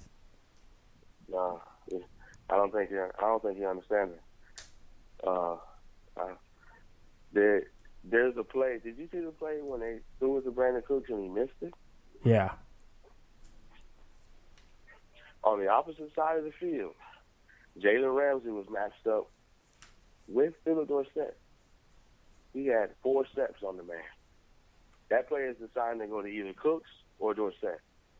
So what ended up happening is when Philip Dorsett made a catch in the game over Miles Jack, they saw the matchup problem. Oh, Miles Jack's on Dorsett this time? All right. Brady recognized it early. But he didn't think he was going to blow by Jalen Ramsey like that. So he didn't even think to look over there. He didn't even think to look over there. So, Cooks missed the pass, but if you look to the right, Phil Dorsett was wide open. And I'm talking about he had Ramsey burnt. And this is, the things I talk about, like when the reason why I enjoy going to live events and when I cover a game, like, when we were at the Bears-Bucks game, I say it's important that we see the walkthroughs. Because especially if you're doing scouting for somebody for, college guys, it's important to see the practice. That's why I wanted to make sure to go to the Shrine Game practices, because seeing them in practice changes a lot. I remember seeing, Bobby Rainey. This is a guy that has this is world-class track speed. Like, most people have known somebody like, oh, that dude's really fast. He's fast. Bobby Rainey is at a whole different level of that. I think Brandon Cooks is like that too. It's crazy. It's just a different level, like, of speed. Like you can't adjust to it just like that. Doesn't matter how fast you are or how good your reflexes just aren't fast enough. Like, they're just so much faster. It's like I compare it to like swinging at a 98 mile an hour fastball versus a 105 mile an hour fastball. That 7 miles an hour makes a huge difference. I mean, it makes a difference in your car. That's the difference between you driving past the patrolman and him pulling you over. That's 7 miles an hour is a huge difference. It moves so much quicker, and having somebody that has that elite speed like that, it's tough to, make an adjustment. I mean, that's why, for the Bucks, they just never really got to utilize him right. They just didn't have, they didn't have anything in their offense that they could really use Bobby Rainey. That's the crazy thing. So, but that seeing that in person, like, I'm 6'3", 240, 245. I'm a big guy. So when I go to places and I stand next to a guy, he's 6'6", 280, or he's 6'8", 300 pounds, you're like, he's significantly larger than me. Like, so Puna Ford. Puna is 303 or 310, right? And he looks every bit of it. But he's 5'11", too. So, obviously, though he's very stout, you can tell just by seeing him in practice, see him in the game, he's clearly a nose tackle.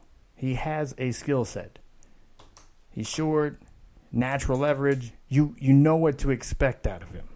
He's not gonna be a stat monster. He's gonna get some hurries. He's gonna get some.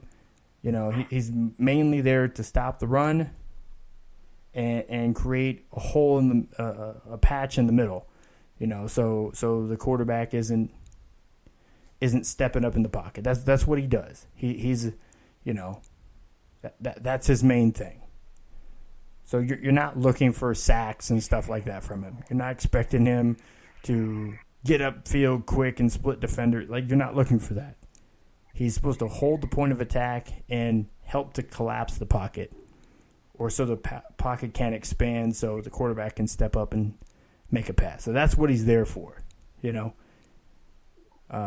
Again, I think he does that admirably, but there might be a couple other guys in this draft that are a better value than he is. We'll get into that here in the coming weeks, though. Oh. Then Puna Ford. He's good, though. He's good. You gotta check him out. He's from Texas. I'll have to send you over. I'll send you over the stuff on it, some of my notes. But the one guy to kind of transition over into the Shrine game from this weekend. Did you watch the Shrine game? It was so much going on with the New York life, and me and James, we got over there, saw a little bit of it, but then it was time to get going. You know what I mean? Like, Yeah. And it was the whatchamacallit game was on, the OKC Cleveland game. It was just so much going on. You know what I mean? Yeah. So, trying to keep up. We really didn't. We watched a little bit of it. We didn't watch too much of it, so Well, I didn't really get it. two guys What was going on? during the week. I did see JT Barrett throw a touchdown, even though he looked like crap during practice. I mean, he threw a reverse lateral pass, and it ended up getting picked up and ran back for a touchdown. I mean, there was a few guys that really stuck out. He did? Yeah. Yeah. Nordell Jimerson, the safety, the defensive back from Wisconsin, scooped and scored. And he clearly, like, he spiked it into the ground. Reverse lateral, like, spiked it. They picked it, he scooped and scored. But, like, during the week, the one guy I said that probably stood out the most was Therese Fontaine, or some people say Fountain. Kid out of Northern Iowa. Wide receiver. It's like 6'2", 6'3", 210. Quality speed, at least 4.4 speed. Good body control, soft hands. I was like, this kid is an NFL. This is an NFL receiver. You know, he'll have an opportunity. As far as I know, he has not gotten an invite to the combine. That's a little ways away. So there's still time. But he's just he really stood out. Another dude that stood out to me on the defensive side, on the E squad, was hold on, let me find him here, because I don't remember his first name. I'm bad with names. Why don't they have him here? It was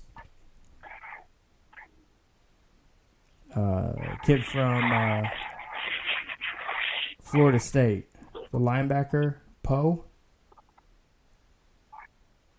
That guy. Now, in the game, Poe was a relic. Like, nobody saw him at all. 90 seconds. So, if you're listening on Blog Talk right now, we're about 45, 50 seconds away from going into the overtime segment. You can call in 347-237-5539 if you'd like to call in. Anybody that wants to call in, 347-237-5539. You have about 30 seconds to do so. Overtime segment, we are not able to take calls. 60 If you want to seconds. continue listening but not call in, you can go over to the Spreaker app. That's speaker with an R, a second R. Download that for free, Spreaker app, and listen to the last half of the show live as well.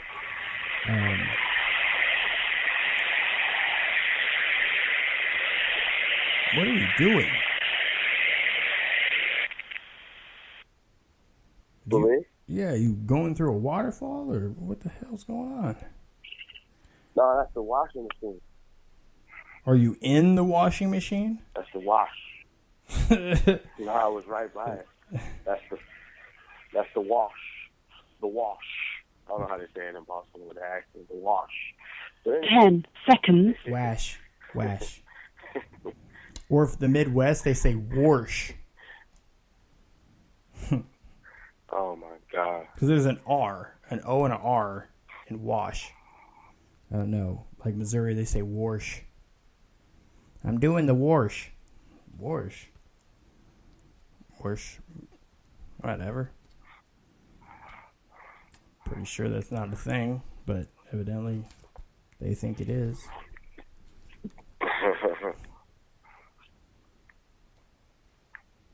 Yeah. But that's the thing is like these All-Star games, they keep a lot of this stuff really like pretty vanilla, They're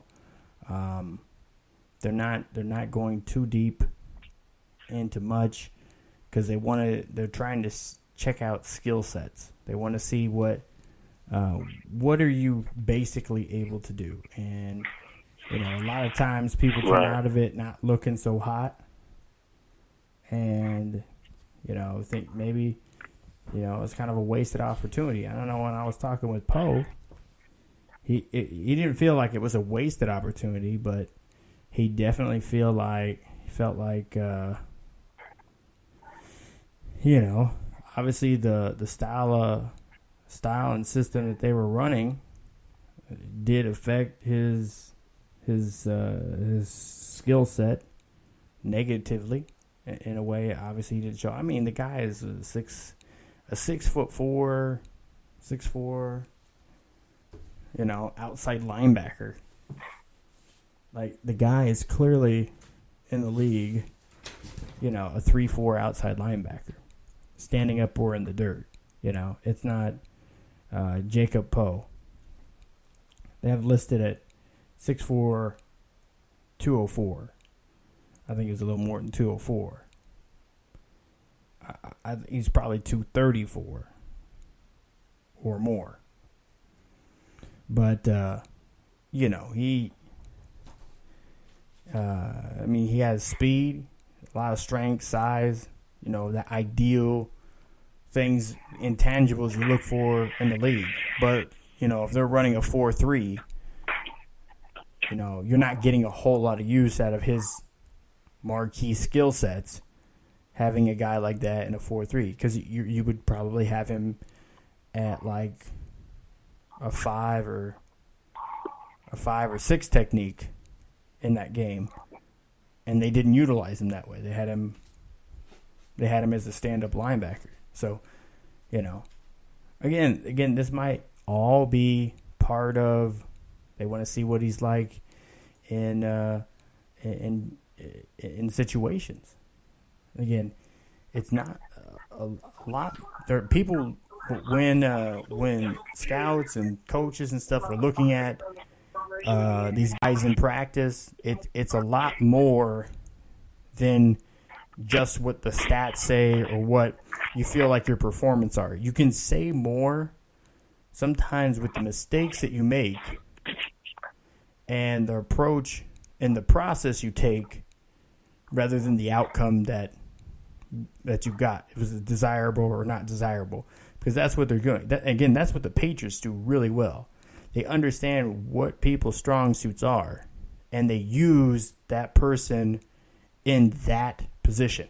If the Steelers or if either the Steelers or the Patriots got Joseph Poe, I think he would be remarkable in either one. So, but I think he's a good quality talent. I think it'll step out a little bit more, and once we finalize who's going to be at the NFL scouting combine, he's another one of those guys that you'd like to see there as well, to get another look at him.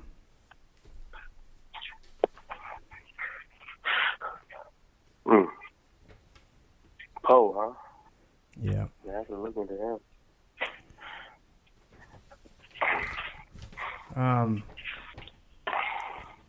Another guy that really stood out for me was from Delaware. His name is Bile Nichols. He's a defensive tackle. He could probably play defensive end in a 3-4 as well. He's big, 6'4", 290, but he has a lot of mobility, strength.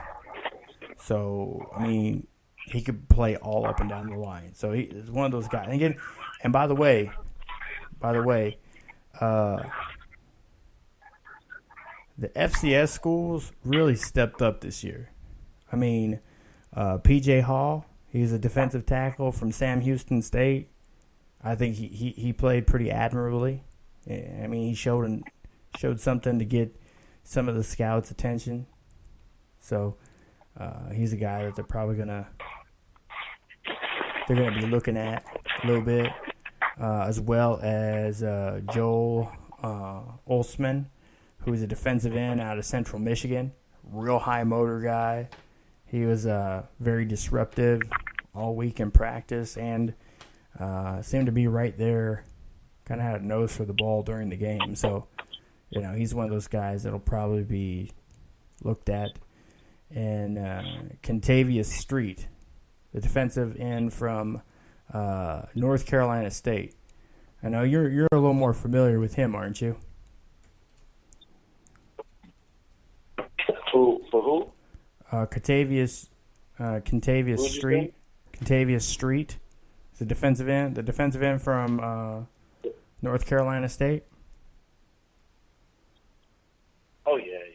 He was good. He complimented Chubb very well for North Carolina State. Yeah, him and Chad Thomas. They both look real explosive, high motor guys. Definitely right. Look like they had some potential. Yeah. They don't stop. They're like relentless. Both of those guys are kind of the same player. Chad Thomas is just like, 4 inches taller. Right. So, which kind of helps him. Yeah. In some cases, yes, and some no. So, because that's what when I was talking with him. I said, "What do you think is your biggest weakness?" He's like, "Well, I'm such a tall guy, so a lot of times being tall, you have so much more tendency just to stand up, and then you lose your leverage. So that's pad level, I mean, but again, pad level. I don't think pad level is really emphasized and coached the way it should be. I think a lot of guys have issues with pad level and creating leverage, because coming out, even coming out of those chutes, it's such an abnormal feeling to come out low, being somebody that's bigger, but, and again, it takes a lot of core strength to be able to do that. But, you just got to look at the best advice for those guys is to look at film, man. Look at Jason Taylor. Guys that are tall, that had speed. He just outran people, man. He had a lot of arm strength on top. He could jab you, pop, pop, pop, and he went around you because he was too fast. You got to look at technique that guys of your stature have done that was successful in the NFL. That's the only advice I can tell you. Don't get low. If it don't work for you, don't get low. I didn't see Jason Taylor get low like that. Cameron Wake, on the other hand, who's like maybe 6'5", 5'11", or whatever. Yeah, he gets extremely low, like low, to the point like the tackle is frustrated because he's so low he can't block him. Because the average tackle is over 6'2". And now these guys coming low and going around you with they have no way to get to him. I mean, that's Von Miller's thing too. That dip and rip. Right. The dip and rip is deadly. What was I? There was another guy I was going to bring up too. That kind of was a standout. I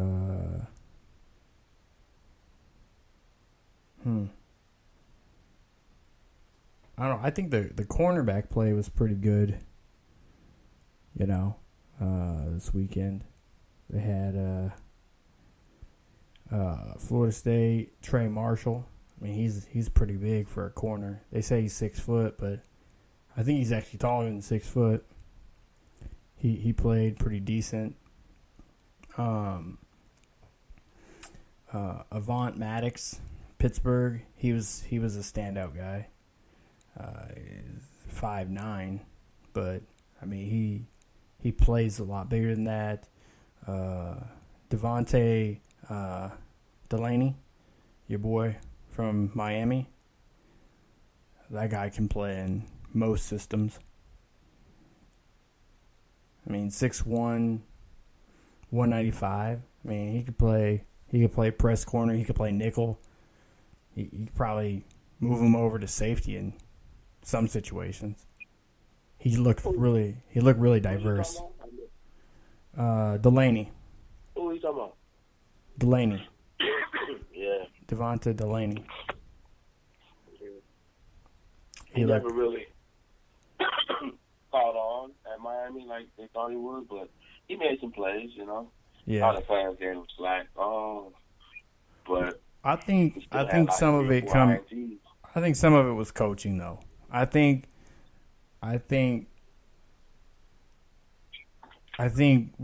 once you get to that next level, like when they're in this stage, you know, there's different layers of the onion to be peeled. A lot of that you don't get to it in college because they're just so young to begin with, you know. Right. Yeah, he did underperform what Miami thought he would be, but again, it's probably I think he's probably one of those situations where he has more potential to be a better pro than a college player because and what's his name? Leonard. He was another defensive back he was good. He played linebacker too, didn't he, for Georgia? Leonard. I think he was kind of one of those Ogletree. Is it Leonard Ogletree? Ogletree? Like he was in the NFL, he's playing, I think he plays defensive back, but I think Georgia pretty much used him as a linebacker, if I remember right. But he's another one of those really diverse guys that he was able to be better as a pro, even though he was fairly exceptional at Georgia as a college player. But he was really able to become a better pro player than a college player. I think there's a lot of guys that have the potential to do stuff like that. It's just about finding the right situation and then capitalizing on that situation. So, yeah, that's why you got to take advantage of these, these specialty bowl games and absolutely. the bowl and all that. They say that receiver from Miami, Braxton Berrios, is probably one of the highlights of the practices right now. You know, just those kind of things and the things that they hear about what's going on can make your draft stock rise. You know, there's a lot of players that might not have been the best, but they were consistent. They had a high motor. They could work hard, but they weren't elite. But sometimes teams aren't looking for elite. They want people that are willing to work and can learn, and they know they're going to be long-term players in the NFL. They look at these moments, from now to the combine. But go ahead. Just kind of the topic everybody was dying to hear about, offensive linemen. The two offensive linemen I think that stuck out the most for me, Brandon Allen. It's pretty clear he's the best center in this draft, without a doubt. He could go to the first round, but he can play center or guard in the league. He could play either or. So that versatility, again, that's something that the team's take into consideration. But, you know, he stood a lot of guys up this weekend, you know, trying to split the gap. He just stood them right up, you know. So that's good to see. And another guy was out of Wagner. His name's Greg Sennett. Greg Sennett, 6'8", 290. He's an offensive tackle. Pretty good footwork. You could see, he seems to have a pretty athletic build to him. and that's the thing is I talked to him after the Shrine game, like cats going out to the bus, was talking to him a little bit. Then, I mean, the guy looks more like when you see him outside of his pads and stuff, he looks more like a basketball player. He looks more that, NBA forward type body. But when you see him in pads, he's a big offensive lineman. That's just the thing. Is like things can get a really different perception. Like another guy that I got was able to see a different Jordan Thomas. He's one of the top wideouts for Mississippi State. The dude is 6'5", 280, and he's a wideout. A lot of the coaches, a lot of the teams, all the teams that talk to him, and all are interested in seeing him at tight end. And they ran him through a lot of blocking drills and stuff throughout the week, which he did decent in. He obviously comes into this situation as a wideout because that's a higher dollar. Doesn't matter if it's a rookie contract or not. Your rookie deal as a wideout is a higher dollar deal than your rookie deal as a tight end, just because of the nature of the position. They use them literally basically the same in the league these days. But that's just the thing. They have him listed as a wideout. He's going to do whatever the hell he has to do. He has decent speed, good size. I mean, the guy is big. And like I said, you get, as somebody that, I'm a big guy, when you stand next to somebody and that they are significantly larger than I am, that, damn, that's a big person, So he was one of those guys that kind of the same kind of little wonder, like the little throw me off sort of thing. I remember seeing Calvin Johnson. I was walking down the north end zone. Yeah, I was going down the north end zone, and the Lions were on the far side, and they were just walking out from the sideline, and he was standing there, and I was like, okay. My mind was like, that's an offensive lineman, and then he lines up out wide. I'm like, oh shit, that's Calvin Johnson. He's big, like much bigger than the people that are, trying to cover him. And I got kind of the same feeling with his size. I didn't see the same kind of speed there, but the size was definitely there. He can catch. So he's going to be a guy that are going to be on some teams' radar, and probably they're going to try to convert him to a tight end again, rather than having him as a wideout, because it's more financially advantageous for them to do that. Just trying to think who else really stood out this past year. I mean, there's some decent talent here to be had, and I think we saw it kind of last year with the roster that they had at the Shrine game. I mean, there's guys week one that were starting that were, in the Shrine game that not many people have even talked about. So, but I look forward as we move on, get to the combine. This time of year, I think this is a lot more entertaining and fun to follow for me than even some parts of the season, because it's so new. It's a process. So many variables involved. What is to come of them? So that's all I got on that. James won't be calling in tonight. He's got stuck on another call. But I wanted to talk about the fight before the show ends. So you were there. What I've said before the fight is I see it being a pretty one-sided fight, and Errol Spence wins.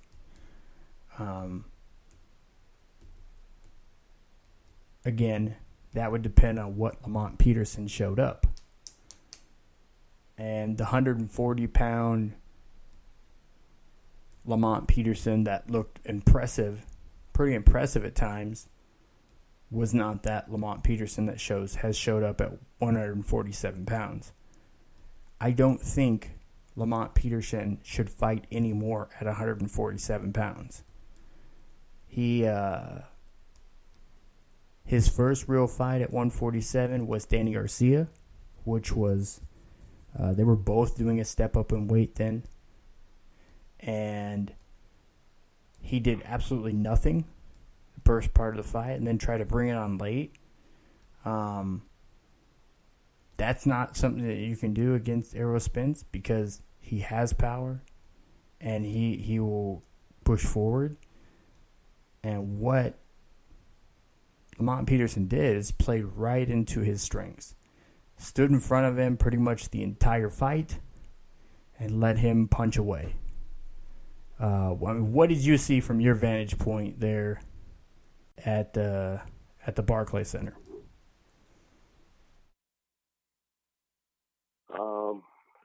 I'm not really a analytical guy when it comes to boxing. What I did see is I seen a guy that was outclassed, outmatched from start to finish. Like, all I saw was, Spence, like, straight domination, man. It's like, it was just a matter of time before this fight was over. Like, he opened his man I mean, it was just, we knew they were going to call the fight. Like, we just knew it, man. Like, it just, Spence just, I mean, that wasn't a matchup for him, man. They got to give this guy somebody that's going to do something. Like, we were more intrigued about the fight before that than we were, the fight. It almost like the Robert Jr. fight was better than the Errol Spence Peterson fight, Yeah. Easter, or whatever. He's a pretty entertaining guy because he's kind of unorthodox in his style of fighting. He tends to kind of lean more in. He likes his signature punch is that uppercut. So, right. Pretty interesting guy. He's a guy. I mean, there's some of his earlier fights. I'm like looking at the guy. I'm like, this guy is gonna get punched leaning in all the time, and nobody seems to do that, And no. Fortuna was doing it. Fortuna was counter punching the hell out of Easter. He was like, "What are you doing?" He would lean in. If I'm Easter, I would have been sitting there watching Errol Spence on how to do things because Errol Spence went to his jab. He did, he knew when he counterpunched. He knew when to go in and throw his shots, throw his uppercuts or whatever, and he did it flawlessly. That's how Lamont got opened up so wide on his eyes. You see what I'm saying? And he was working the body. Easter wasn't working the body like that. Easter wasn't using his jab the way he should have been using it. You had so much more reach on Fortuna that jab you saw from you went that far in the rounds from Spence. That is a revelation. That's a new thing. That hasn't been a part of his game in the past. Right, and that's what I think threw Lamont off. Because he showed up with jabbing the hell out of Lamont. I was like, yo, this man is boxing today. And then he was just punching through the guard. So if anybody watches that, if you just go back and watch the highlights, just watch the highlights, and you'll see what I'm talking about, that Errol Spence Jr. was just punching through the guard. Just Lamont Peterson's putting his arms up trying to block, and he's just punching through the gloves. And that is an example right there where a guy is outside of his weight class. 147 is not Lamont Peterson's weight class. He should be at 140, no higher. There are several guys that end up going up to 147. And 147 is a buzzsaw, You have to be able to have the body that can put on the weight for it. You have to be able to have the style to be able to actually box at a high level, and then at the same time be able to have enough power to hurt somebody. Because if you don't, at 147, that 7 pounds is a night and day difference. When for a lot of guys, they think they're, I'm down. I did well at 140. I'll go to 147. It's a big difference. It's almost a 10-pound difference. That's like the weight of a human head difference. It is. So it's a difference significantly.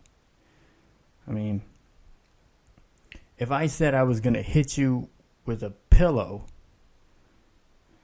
that was 1 pound, and I was going to hit you with a pillow that was 11 pounds, you'd probably be like, yeah, don't hit me with a pillow that's 11 pounds. Because it's going to be significantly heavier and harder. And again, that's the weigh-in weight. That's not the rehydration weight. A lot of them don't even, some of them have like rehydration limits, day of. I know a lot of guys do that against Canelo because he seems to rehydrate much bigger than he weighed in at. He's good at getting like really, really small for the weigh-in and then just rehydrates the shit out up to like 160 something. So it's, that's the thing. So I was just gonna say before you go any further, a lot that played a part into him punching through his glove was that Lamont had like no legs towards the 5th and 6th and 7th, 8th, 7th round. You know what I mean? Because that left hook, he had no legs. He was working that Freddie Roach. Well, it wasn't just left hook. He was working that body too. The left hook to the body. Like, pop, pop, pop, pop. Right.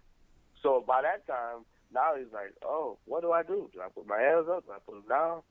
He didn't know what to do. And then his eye was all swollen up. You're right. He probably don't need to be in that weight class. That's why I said he was outclassed and outmatched. By the 5th round, he was through. He was just there trying to get a check.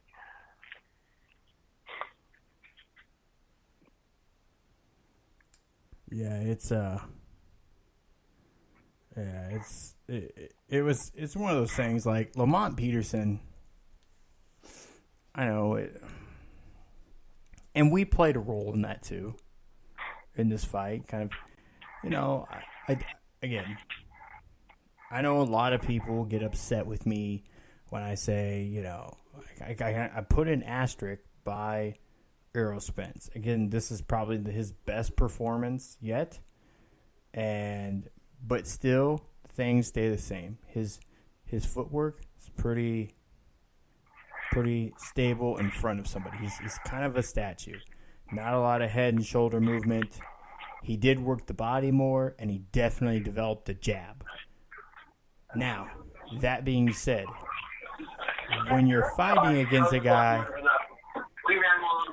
that is more natural for the 147-pound weight class, that can move laterally, that will come in from different angles, again, i.e. Keith Thurman, and I even think Bud Crawford. I think he'll be successful at 147. I don't know if Bud goes above 147, but I don't think he goes higher than 154. But still, I think 147 is going to end up being a good weight class for him. But I think because Bud Crawford can fight southpaw, orthodox, he has power in both hands, and he can really fight however he wants. Thurman's kind of the same way. He could fight however he wants, and both of them have enough power to hurt Spence. And that's just the thing is, people don't realize, they like just kind of relating it back to to football.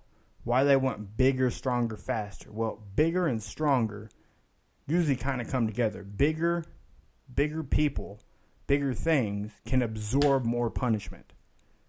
And they also deliver more punishment because they're bigger, you know. It's just the nature of it. If you look back to the fight again of Canelo and Triple G, Canelo landed some shots on Triple G that would have put most boxers at 147 or 154 to sleep. And he shook it off and kept coming forward. That is very deterring to a fighter. It's like, I landed something clean on you, and you just kept coming forward. And that's the thing, is those higher weight classes, people can take more punishment, especially if you're a natural lighter weight.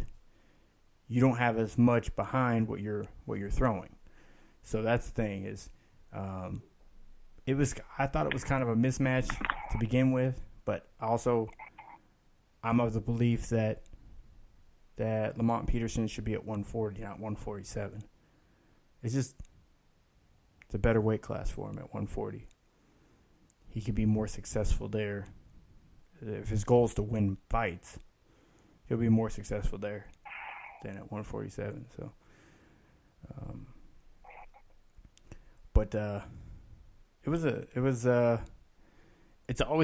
I always enjoy watching fights like that, because what you learn is more so,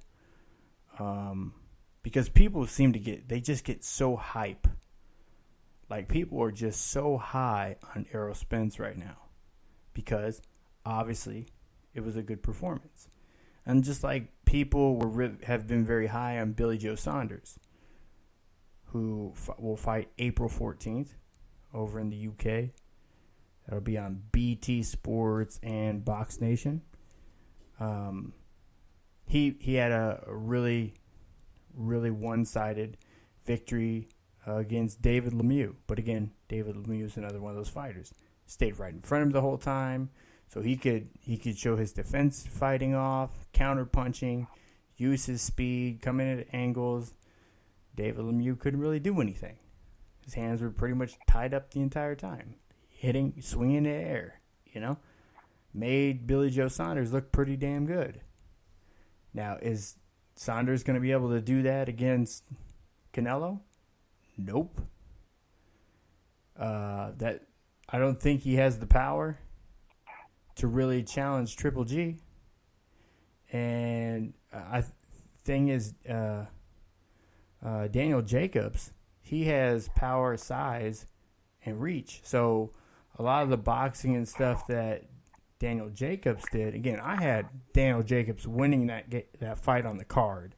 But obviously the money was in Triple G and Canelo fighting their trilogy. So obviously they gave the edge to Triple G. It's a raw deal for Daniel Jacobs, but he knows what's up, and it'll come back around. Those guys, the sport of boxing is going to make more money, and it's more prestigious for those two to fight. And then he'll come back around and get his chance again later on. So that's just it's a part that stinks, but that's kind of what it is. So he's probably better off looking at fighting Daniel Jacobs. But if Billy Joe Saunders fights Daniel Jacobs, that might be the end of Billy Joe Saunders' belt. So it's kind of, it'll be really interesting, to say the least, moving forward. I know, just so people know, I'm going to break this bit of breaking news here.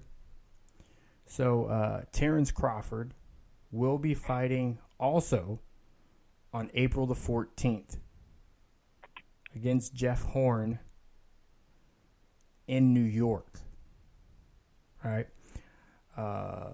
There hasn't been anything finalized on the venue. Billy Joel is playing in the Garden, but they've hosted multiple events before. New York, the state. So it could be Brooklyn, could be the Barclays Center. I don't know. There's no confirmation on that yet because that part hasn't been finalized. But that is the date. They're just waiting on finalizing the venue. So once I have where they're going to be fighting, I will definitely share that with everyone. I think I should have used the breaking news. Should I have used the...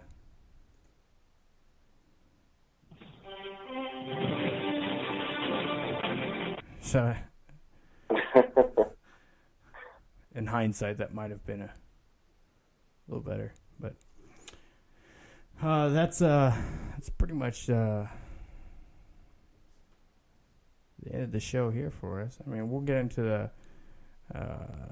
we'll talk more Super Bowl next week because there's no Super Bowl this weekend. It's next weekend, so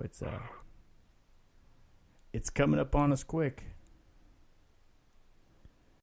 Yep, and Tiger Woods. Are you gonna watch? Are you gonna check out any of the action from Torrey Pines? See how Tiger Woods is doing this weekend? I don't know, man. Not really into golf like that. I haven't been following it. I'm a little behind. I don't think Maybe anybody. I might have to. I mean, check most it people out. aren't. I mean, it's Tiger Woods. It's kind of like, I'll go check. I mean, Tiger Woods' tee time is what, at 1:40 tomorrow? I think so. He's teeing off with Reed and Hoffman, a couple guys that were actually part of his tournament down in the Bahamas.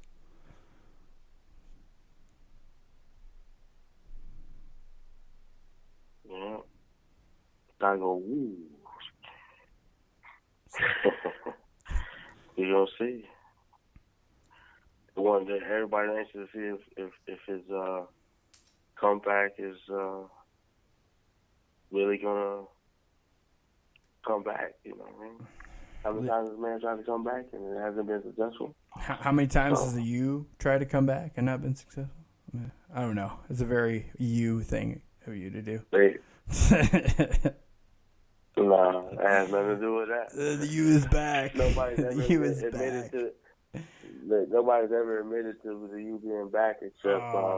Come on. Except. I look in those groups. The media, man. I've looked in those groups. Our fans have never said anything. Not the ones in your chat group. I'm in the only group that matters. Okay. Now you sound like Dan Cilio. High school recruits. Now you sound like Dan Cilio. You know what I'm saying? These fans that comment on these recruits' Twitter accounts, we don't associate with those guys. Yes, fans. They're not the fans. Fans, stop tweeting at people. Like, people just think, like, you can tweet about somebody and you don't have to tweet at them. Just so people realize. You have 480 characters and you can just type out their name instead of tweeting at them. Because, I mean... Yeah. So so that kind of brings me to a funny story. So we posted... I posted up over on...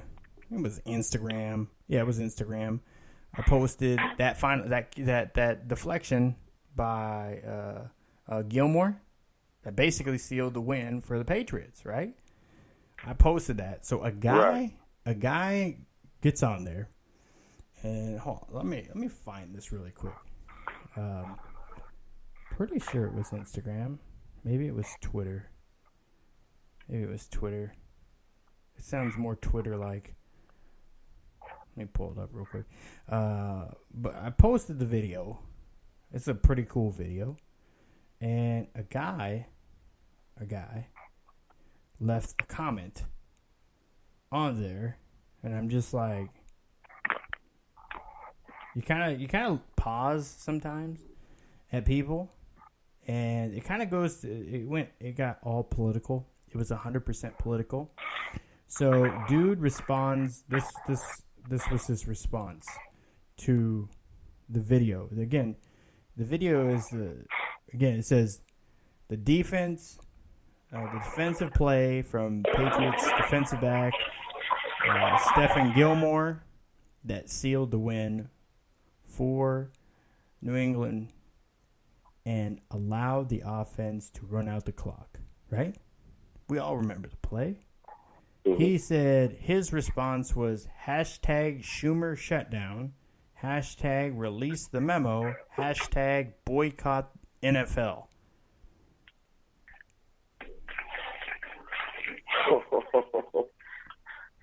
That's crazy. Okay, 2 of them had nothing to do with the NFL, and then the last one is boycott the NFL. I like he got his news on the NFL from us, and I did tweet back at him. I did like his post, and I said, thank you for not boycotting our posts. Fist in the air, rock and roll, live long and prosper. Like, you know, see, that's the thing is, like, I clearly get he's consuming the NFL by reading our post and watching a video that we posted on the NFL, and then you're posting under that this stuff, boycott the NFL. You're not helping an NFL boycott. You are contributing to the NFL. You consume the news. That's part of the game. Right. You consumed NFL. You did not boycott. By tweeting at me, boycott the NFL on an NFL post. That's anti-boycotting. That is not boycotting. That's the opposite of boycotting. You know? Mm-hmm.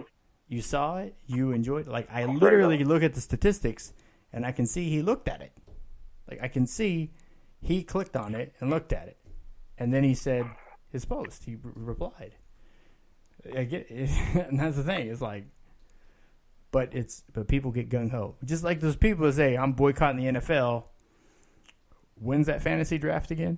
Like, if you're playing fantasy football, you're not boycotting the NFL.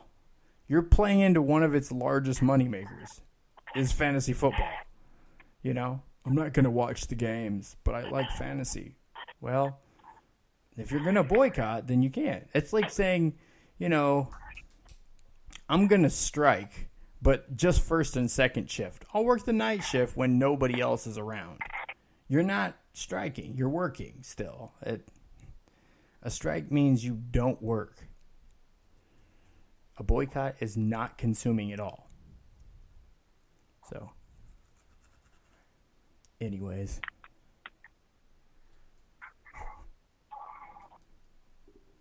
So, all right. Well, that's going to do it for the show tonight. Appreciate everybody that called into the show and was a part of the show, listening in. If you haven't had a chance, download the Spreaker app. You can listen live. So thank you, all of you that listen over on Spreaker, over on Blog Talk, of course, on SoundCloud. Let's listen to the podcasted version of the show. iTunes. If anybody goes to Somos, again, screenshot that. Give me a direction on how the hell to get there, because we're there, but I really don't know much about that. But anyways, show handle at the CHT on Sports. My handle is at Matt Long Sports. Be sure to head over to the website, thechtonsports.com. That's all I got for you tonight. I'm done. I'm out. Peace.